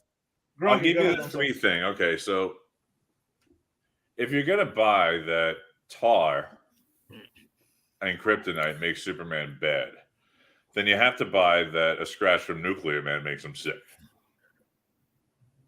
Oh, I'm not buying either one of them. Oh, okay. I'm okay with the not buying scratch. any of it. Yeah, that's potato to potato. It's the same thing. With the Yeah, I'm, name. I'm okay with the scratch. Why would he have the nails unless he can I was- scratch? Well, Nuclear Man Yeah, I apparently was fine with the scratch. Since we're at Nuclear Man, though, he does make sure he keeps showing his very long nails to Superman as some sort of intimidation tactic. And then he goes and he's like, "Ugh, Yes. ugh," like this repeatedly. So, That's a very good Nuclear Man impression. right? Ugh. I mean, that is most of his Why dialogue in the this fuck film. does he keep showing me his nails? I'm sure Superman must have thought that at some point. Well, they're painted silver and manicured very well. Maybe he's asking Superman for a nail clipper, Can't let but he this can't guy use touch his me. words properly. He's like, "Ugh, ugh, look at them, Superman, help me. So he does fly around and knocks down part of walls in China, and Superman has rebuilding vision. Yes, I call it Lego Vision. Lego vision. Also established in Superman 2 when they changed the rocks on Mount Rushmore. Yes, I'm not debating that. It's grab bag of powers. Ah, Established in the by in the Jason's universe. definition of logic, then it fits right in. Well, yeah, eye building is a It was fucking established before. Krypton thing. Yeah, right. Establish the logic. I'll follow it as long as that is the logic. Another That's thing we my learned whole that theory. in Krypton, there's definitely no combat skills taught because the way Superman and Nuclear Man fight in this movie kind of looks like an NBA fight where people are just kind of like pushing each other. Like, Dude, this is the worst fight in any superhero movie ever. I'll go with that. Let me think It about just that. looks ridiculous. Like they're not even throwing punches at each other, really. It looks like two old men wrestling or two old women wrestling. It's really, really bad. Scratch him. And he's just trying to scratch him. exactly. He's just And he trying to doesn't like, really want him to touch him. yeah. It's very strange. They are two very good-looking men, and they probably had a no-face hitting thing like Anchorman. Like I was about to say, like in the reporter battle in Anchorman. Okay, No hitting of the hair or face. face, yeah. Obviously. of course. Speaking of which, Eddie, we've been talking about this movie for probably, how long? 30 years or so, right? Yes, we have. Yes, And you've brought this point, and you have not brought it up today. I'm not done yet. Okay, but I'm saying it's early in the movie. The clipping of the hair. Huh? The clipping of the hair. Oh, the clipping of the hair, which I was gonna kind of like let you go on this one, and to be honest with you in this, because of the Superman logic in this, the fact that he clips the hair with a regular like thing shouldn't happen because it should pretty much be broken. No, What do you mean? I'll actually defend this. nobody should be able to cut that hair at all. What, Superman never got a haircut? Do you think he goes and gets haircuts at the It looks barber? like Coiffed and Beautiful. Cut his hair with his eyes. Well, I don't know how he shaves either. I'll I defend saw it because they use Connor bolt do that cutters. in Titans. They use bolt like heavy duty lock cutters. So Okay. I'll actually let that slip. Won't they need kryptonite bow cutters to cut the hair or damage anything from krypton? Maybe once the hair is away from the body, you can only say like everything like on Superman's within a 2-inch radius I like that. is also like you can't damage his suit either because it's so close to his body. Maybe since the hair is It could far only away, get dirty. It could the only bolt, get dirty. yeah, the bolt cutters will cut it. I've actually had no problem with that part. Okay. That's better than my theory of the fact that it's stretched out and you cut it at the weak point in the middle. Rogan, don't. You should just drop that from your. No, I'm going with Tim's. You I'm don't. going with Tim's. Go with Tim's. Yeah, go with Tim's. That's right. But I thought that he cut the metal things that were holding the hair. No, he cuts the hair if I remember He correctly. cuts the hair. He does Yeah. cut the Oh, hair. well, yeah. that I still think he doesn't needed make any- kryptonite bow The cutters. fact that the whole movie. But the fact that one hair can hold up a ton is a fucking ridiculous in itself. It's Superman. It's I probably think one of that's the the more. It's, stupidest thing in the fucking. I'm gonna, That's the stupidest thing. Like, I don't Um, care. Like, yes, you could cut Superman's hair. I'm sure Superman's hair could be cut. The stupid thing is that Superman's hair, one strand, can hold a fucking metric ton. If this man got fucking dreads or braids with a ton each, he would just be rocking that. Get the fuck out of here. That's bullshit. However, yeah, I think you could cut the man's hair with just a piece of scissors or whatever, man. It's just hair. Are you telling me there's a Smallville barber with kryptonite fucking scissors that just like took care of him his Wait whole a life? minute. Henry Cavill settled this. He uses his heat vision in the mirror. Yeah. Oh, does it? That's how he shaves. well, hold on. That's Henry Cavill Superman. That's not the Superman. Superman. No. Connor did the same thing when he shaved his head in Titans. No. I He will used say his that, but heat I'm not. vision to do it. I'm just trying to say that covers Connor. That covers Henry Cavill. Does not cover Christopher Reeve. Why not? It's just how such Superman does. Superman. I'm sure there's a comic book in the fucking 30s, 40s, 50s, 60s, 70s, or 80s that shows him shaving or some shit. Has to be. It's been a very weird thing that I've never. Well, listen, Superman and Lois. Tyler Hoskins always has a 5 o'clock shadow, so there's got to be some sort of super shaving going on at some point. And God help us with Supermanscaping. It's true. He probably definitely has to use the mirror. Our Yeah. Superman only That's has the just- shadow when he's drinking. Now, can his pubes hold a ton? That's a good point. Can his Good pubes point. hold a ton? That's Yes. what I want to know. Yes. I don't know. It depends on the size of his girlfriend. Yeah, but it's Superman Well, doesn't have pubes. The pubes are easy to get rid Superman of. doesn't Rip- have pubes. That's Rick. That'll be on the poster. That's on the poster. too. Yeah, Rick Sedgwick said Superman doesn't have pubes. Oh man. So Nuclear Man sees Lacey, randomly decides, I guess he gets nuclear boner and decides to go after her and fly after her. And Superman, thankfully, magically gets over Superflu and just shows up to the planet, Daily Planet, to stop him. Don't really know how that happens. And Grogan, that's where we get the infamous line quoted by one Jerry Schnall for many years now. The people. Stop. Stop. The people. When it looks like he's pretty much laughing and can't even get the line out of his mouth. But here's where punctuation comes in. It's not stop the people. Yes. Stop the people. Yes. Yeah. Stop the people. Like, the people should be stopped, Nuclear Man. Then they take their old women wrestling match back to the moon where they're doing that. And Superman is obsessed with fixing this American flag for no apparent reason besides obviously 80s super patriotism. In the middle of the fight. In the too. middle of the fight. Thank you, Tim. It was almost like 80s Hogan going after this thing. There's a lot of 80s Hogan Guys, I got from this Superman in this fight. in the 1980s, if you didn't stop to fix that flag, you would be branded a communist and put to death, even if you were Superman. The man had no choice. He had to fix the flag or he'd be a dead communist. It's Just true. saying. But If in he the didn't middle? fix the flag, Batman would have killed him. But in the middle of the fight, That's or it right. would have been Superman Red Sun and we would have Oh. spawned off to a whole nother movie. I think it's an homage to the what's the statue? Is it Iwo Jima with the three soldiers like putting the flag up? Yeah. Okay. That's okay. But no, Superman fixing the flag on the moon. No, we just thought it was a little random. It's not the biggest point of contention, Grogan, because the biggest point of contention, one of the biggest point of contention in this entire film happens at this point where Nuclear Man decides during his battle with Superman, he's going to take Lacey and fly her up to space for no reason whatsoever, and she can breathe there, and it's okay. Grogan, Lacey's from Krypton. she's Krypton. Krypton. That's not why. Krypton. She's actually Yeah. Supergirl. Yeah. she might be fucking Supergirl. Oh shit! Oh, don't worry. Oh, the best is yet to come. God, Grogan, that's you want to coming. defend this thing? I'm gonna go with the Green Mile theory, where Michael Clark Duncan in the Green Mile, he's like, "Boss, I have to give you a little bit of myself to give him the power. As long as you're touching Nuclear Man, you have the power to breathe in space like Nuclear Man." No. How is that not plausible? No. Yeah, but because her head would have fucking exploded. Yeah. Never mind the breathing. Her head the would way- have exploded.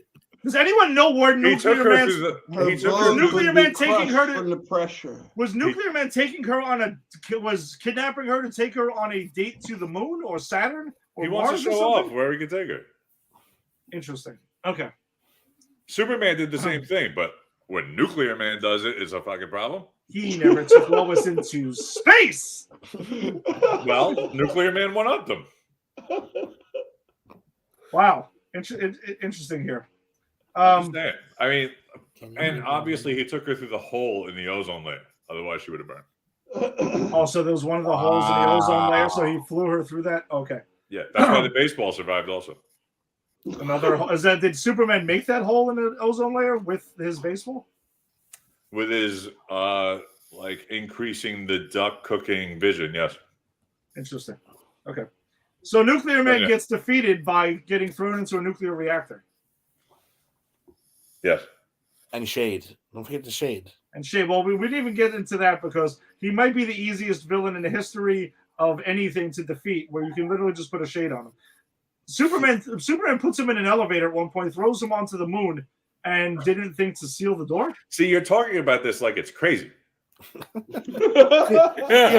that logic, Did you hear him talk about it? He was talking about it like but with that he throws logic, him in an elevator and puts him on the moon, like as if like that's just crazy. so basically he's a bird. You throw a Yes. sheet over his fucking cage and he goes to sleep. Yes. Yeah. So Superman could have thrown his cape over Nuclear Man at any point, and then he just would have shut off, and that's it. Oh, he needs a bigger blanket than that. He needs like a big blanket or something. Yeah, a blanket the size Listen, of the- Superman's cape can get pretty crazy at times. He needs a The super bed quilt. Yes, he could have thrown the Superman quilt, and then he just would have shut down. This would have been a perfect spot for the cellophane S.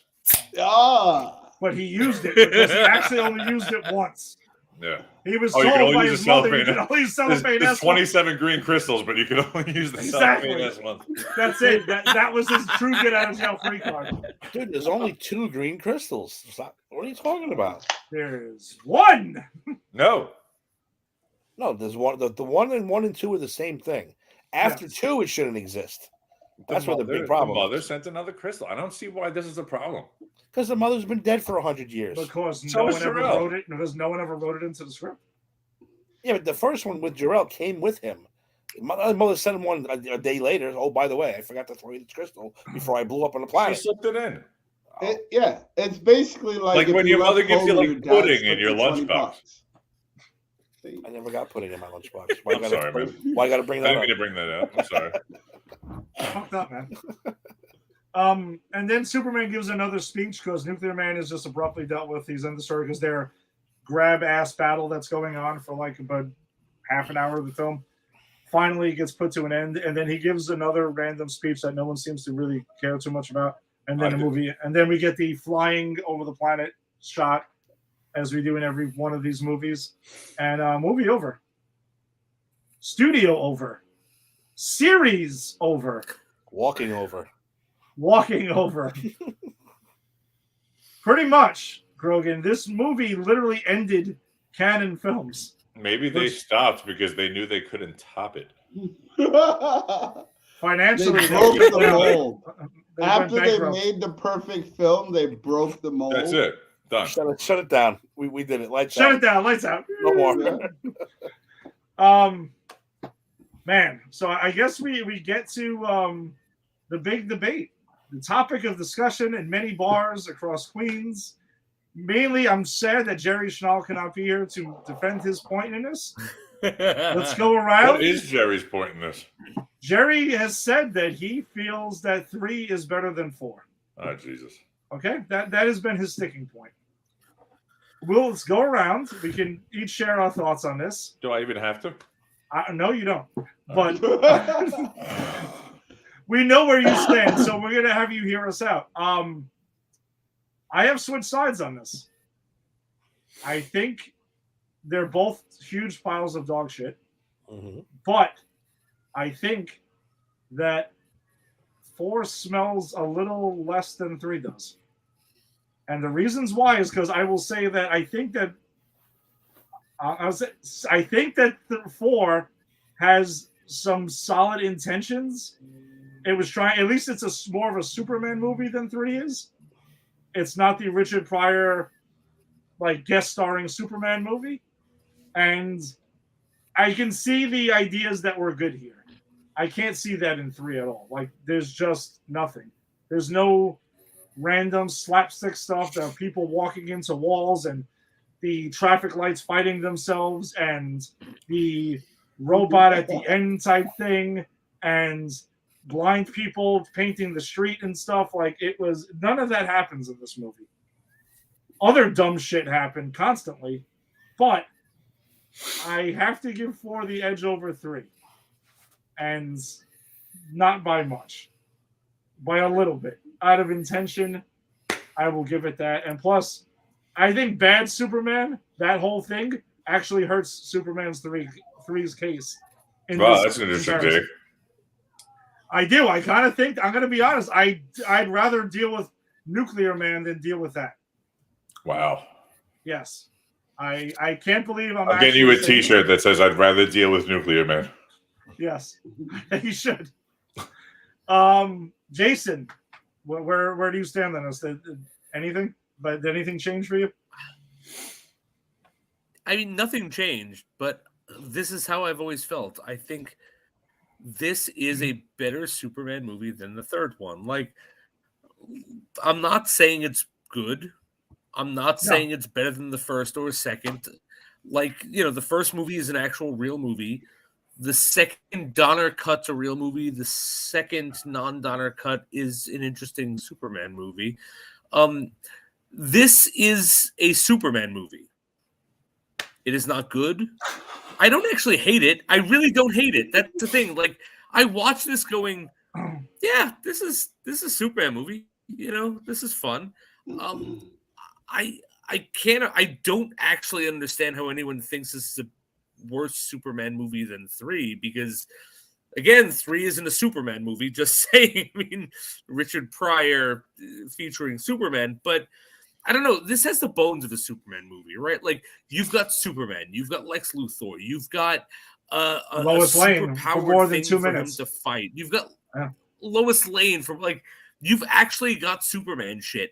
And I actually think there's a real cool B plot that's not explored, because it's a canon movie that was chopped to shit for, let's just make money, chop, shit, and fuck you, canon. You're the big villain of this movie. But the whole thing of, like, the people coming in to buy newspapers, credible newspapers, to do disreputable journalism, right? That's a B plot in this movie that is forgotten. 100% way ahead of its time, because that is what we're dealing with now with, like, Elon Musk buying Twitter, even, TMZ. right? Like, all of this whole, like, Elon Musk trying TMZ, to flee to new worlds. Like, yes. Yes, exactly. Fucking reaching. But this whole idea of, real journalism versus fake journalism, it's being explored in this shitty canon movie, which could have been better, should have been better, and was still somehow the superior Superman movie over the Richard Pryor vehicle. That's it. That's all I'm saying. Okay, that's fair enough. I'm winning. Tim? I think you're out of your motherfucking minds. Seriously. Okay. I think you're all fucking nuts. How this movie is one of the worst things that ever happened to America. This movie is one of the worst things that ever. We're talking 9/11, fucking Iwo Jima, fucking Pearl Harbor, and this movie are the 3 things that happened in this fucking country. And I'll let you throw Trump in there because I know everyone hates that guy. This movie ended the nuclear arms race. This movie fucking crippled Christopher Reeve, put Lois Lane on the streets. Gorbachev knocked the wall down. Listen, I'm not defending it 3 as a good movie. I'm just saying this is how I always described it. You have 2 pieces of shit, but one of them has glitter on it. That's how I see it. 3 has glitter on it. You're still saying that 3 is better than 4. Because I'm judging it by 1 or 2 scenes and 1 or 2 scenes only. I will take the fucking junkyard fight. I don't care how bad it is now.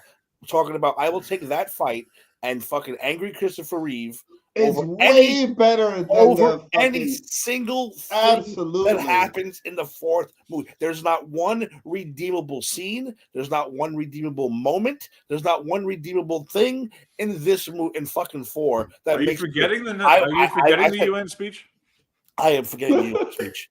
I'm very much. I already forgot it. That's right. I forgot it. I forgot it 5 minutes after I saw it. I forgot it. Okay. I'm just saying.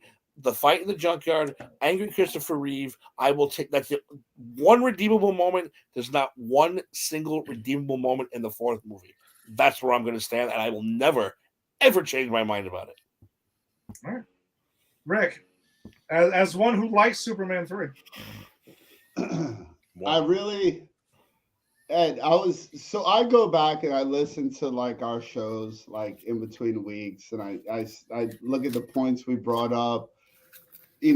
I listen to things again, and I didn't want to be like, oh, Superman 3 supporter, Superman 4 bad.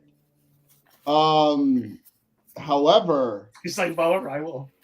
Superman 3 has memorable shit that happens. Superman 4 has nothing fucking redeemable. Like Tim just said, and I hate to use to like reuse his words in that manner, but like there's no reason to watch this film again ever. I've never said that about any of the other 3 movies that I've watched. I was like, 1, all right, fine, it can be goated as the original, fine. 2 is silly as fuck. Donner Cut is better. 3 is silly as fuck. Some interesting things happen. 4 is like, this is like the chick you dated when you were 20 and you don't remember her name or like what borough she lived in. Like there's like, I totally overlooked the fact that like the junkyard fight, compare the junkyard fight to the Nuclear Man fight. You didn't call that Mae Young versus the fucking Fabulous Moolah. You were like, yo, Superman versus Superman. I was kind of worried when he got thrown in the trash compactor. Like you didn't say that about this one. He got scratched and you made fun of it. He got thrown in the trash compactor and you were worried about his fucking well-being. No, well, Rick, hold on. Let me follow up on that quick. What I said was the moment the idea of bad Superman, of that whole thing with him getting dirty and spitting peanut and flicking peanuts at a fucking wall, like it's a stupid idea. Now it's you're going to cooler than the bullshit we watched in this film. Hold on, let me just clarify this because you have a good point. The fight choreography between that, of course, it's the Superman junkyard fight is better than the Nuclear Man old lady. It's not fair. It's not a fair comparison because that fight happens on Earth and the other one happens in space and things move slower in space. Rogan, the fight, the old lady wrestling thing happens in space. It happens in China. It happens in Metropolis. It happens fucking underwater. It doesn't happen the same way on Earth. It happens like in the Bongo Lab. It fucking happens everywhere. He brought the Bongo Lab up. All right, so let me clarify one more thing. I'll clarify one more thing about 3. All right, Angry Superman. Let me rephrase that. Angry Christopher Reeve is what I fucking love about that part. Yeah. I think he brings his shit right there. I think he's fucking awesome in those scenes. Now you fast forward to 4. I wanted to cripple him myself. That's how bad it was. That's how bad 4 was. Holy shit. I watched that movie and I go, please stop. Please get on your horse and make this movie stop. Let's talk villains. Get on your horse. Let's talk villains too. Richard Pryor did a bunch of shit that was silly as fuck. However, we can all recall the silly things he did. But he's not the villain. Down a building. He like fell out of a helicopter. He's not the villain though. I never saw. And he had a heel turn and a face turn. Robert Vaughn is the villain of that movie. Discount store Lex Luthor is the villain of that movie. Yeah. Right. Tell me one thing Lex Luthor did in this created Nuclear Man. Creepy robot chick. All right. Better than anything in 4. He created Nuclear Man because he was not true. Hold on. He created Nuclear Man. I'm getting really mad. He created a Nuclear Man because he was in prison the entire time and had to sit through 3 and probably had to watch 3 on TV and got pissed off and was like, destroy Superman. We can all agree that the supercomputer would destroy Nuclear Man in a fight. He would go in the cave and it would be dark and he would shut off and die. He would. Nuclear Man has a weakness. Fine. Nuclear Man, has a pretty glaring weakness. That's not debatable. I think we all agree that the supercomputer and Nuclear Man are both ridiculous. Both of their existence is ridiculous. Yeah, I am not defending 3 at all. Yes, you are. No. I'm just saying, when you have your 2 piles of shit, you got to see which one's more sturdy, which one's more loose and disgusting, and like wet. No, Superman 4. Superman 4's pile of shit has nutrients in it. No, it's runny. It's disgusting. You can't pick it up cleanly with a paper bag. No. That's 4. 3 Superman 4's shit fertilizes the land and trees grow out of it. 3 is a perfect symmetrical clump that you scoop with one shot, throw it in a bag, and it goes in the garbage. Absolutely. This one, 4 is runny and gross. Hold on. Dog poop you find at 4 a.m, and you can pick it up with a piece of toilet paper and throw it in the toilet. Superman 4 is your dog had diarrhea on the carpet. Yes, exactly. Dog owners, you understand. Yeah, I was gonna say Wow. the three of us that are dog owners are all describing these movies as dog shit. Very Three- specifically. Three is your dog runs outside, takes a dump, good boy. You pick it up with the gun. 4 is you going to the bathroom in the middle of the night and stepping in it in the dark. That's 4. But hold on, guys. One Four's thing I dog do want shit to is say. you leave it on the street so everyone else can enjoy it. One thing I do want to say though, And that's illegal. the batshit guys, the batshit crazy logic set up by 1 and 2 did allow Batshit is 3. different. Those movies set up the batshit crazy logic that kind of makes a lot of things in 3 and 4 acceptable. If you're going with the logic that was set up in previous films, which is something that Jason and I talk about quite frequently on the show, that if you're going to set up insane logic, just follow your own logic. In these movies, there are no fucking rules. So anything goes. And that was established was second Superman spun around the earth in the opposite direction at the end of Superman the movie. All bets were off. Yeah, but Jason talks about this a lot, which is funny because like you guys talk about it a lot, which is, and to Jason's point, which is, if you give me the rules in your universe, I'll follow the rules. Yes. Right. The movie sets up there are no rules. I guess when you reverse the earth, there are no rules, but there are certain rules that you have to give. Like I said about the Mount Rushmore, and now he can like rebuild the Great Wall. Like it does follow a logic. Grab bag of powers. Yes, whatever Superman needs at that moment, he does. Yes. He's able to do. And I have no problem with that. Except Lacey does not have that ability when she goes to space and can't. And She's can suddenly do that. touching the person. What about when he drops her? Doesn't he drop her or something? So hold on a second. So if Superman, No, so he Superman, never drops her. She's always hanging. She hang on to his foot. Okay, let's say she could breathe, but her head would explode. Not when you're touching Nuclear Man. How are you missing this? But hold on, Grogan, by your own logic, when Superman touches Lex Luthor, then he has Superman's powers. They should be able to have a fist fight then. No. You have to give it. Oh, okay. Yes, Like the Green Mile thing. Not everyone that tapped him on the shoulder could see something. So totally off topic though, sort of. Then that pretty much clears up the logic setup that you hate about Thor: Love and Thunder, right? Him giving his powers away. Oh! No, I just think that's a stupid scene. I get that he could make kids Thor if he wants to. Okay. I just don't see the point. Not to totally sidetrack into that, but I just figured there wasn't another need for another Guns N' Roses song in that movie. But all right. So Tim, you're on the side of 3 over 4.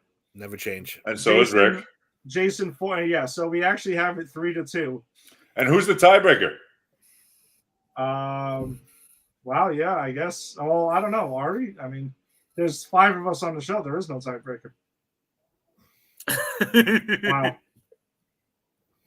There it is.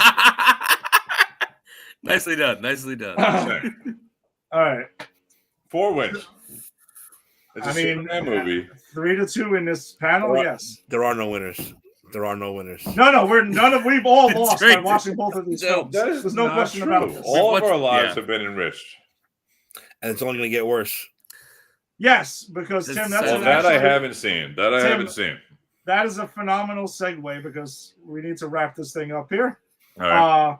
Next week, now that we've finally put the original 4 Superman movies, wrap this up, we will continue on the spin-off that was created, Supergirl, which we will be talking about next week because it is set in this universe. So, and just out of the people, so yes, the people. The people. Grogan has not seen Supergirl, correct? I have not. Jason, not seen Supergirl, correct? I have not. Rick, I'm gonna assume no, but I'm gonna not shock. I wouldn't be surprised if he did see Supergirl, think but he not has seen Superman 3 or 4. Yes, I would. Rick, so can we confirm? No. I've never even seen a Supergirl TV show, but I do own a Top Cat comic book. Okay. Ooh, Top Cat. Ladies and gentlemen, Rick. I was the only other person that has seen Rick's comic book collection. Not shocking whatsoever. Tim, you've seen it. Tim. You've seen it, right? I've seen it, and I just want to say to you 3 who haven't seen it, I wish you good luck. I love you guys. Try to hang in there. Don't lose your minds. And if you could drink or smoke or whatever you guys want to do to make yourselves feel better, please do so during this movie. That's how fucking horrendous it is. By the way, So, real quick, so Tim, Tim, basically what you're saying is good luck. Good We're all luck. counting on you. We're all counting on you because this isn't. Well, If you finish this movie, you should get a in one sitting. You should get a medal. I think we all deserve. I've never watched this movie straight through. This Are was you like going? Are you taking the challenge this Wow. week? I'm gonna watch it again, but yeah, I'll do it. I'll do my best. It's on HBO Max. It's on is it? HBO Max. Okay. All So right. no, I would not do that to you guys. It's on HBO Max, and then after that, we'll have Superman Returns.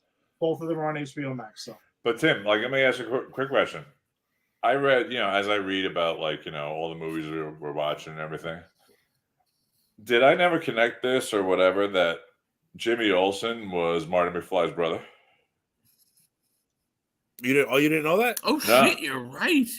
Yeah, he's one of When I was reading it, I was like, are they wrong or am I just crazy that I No, never no, it noticed is. that?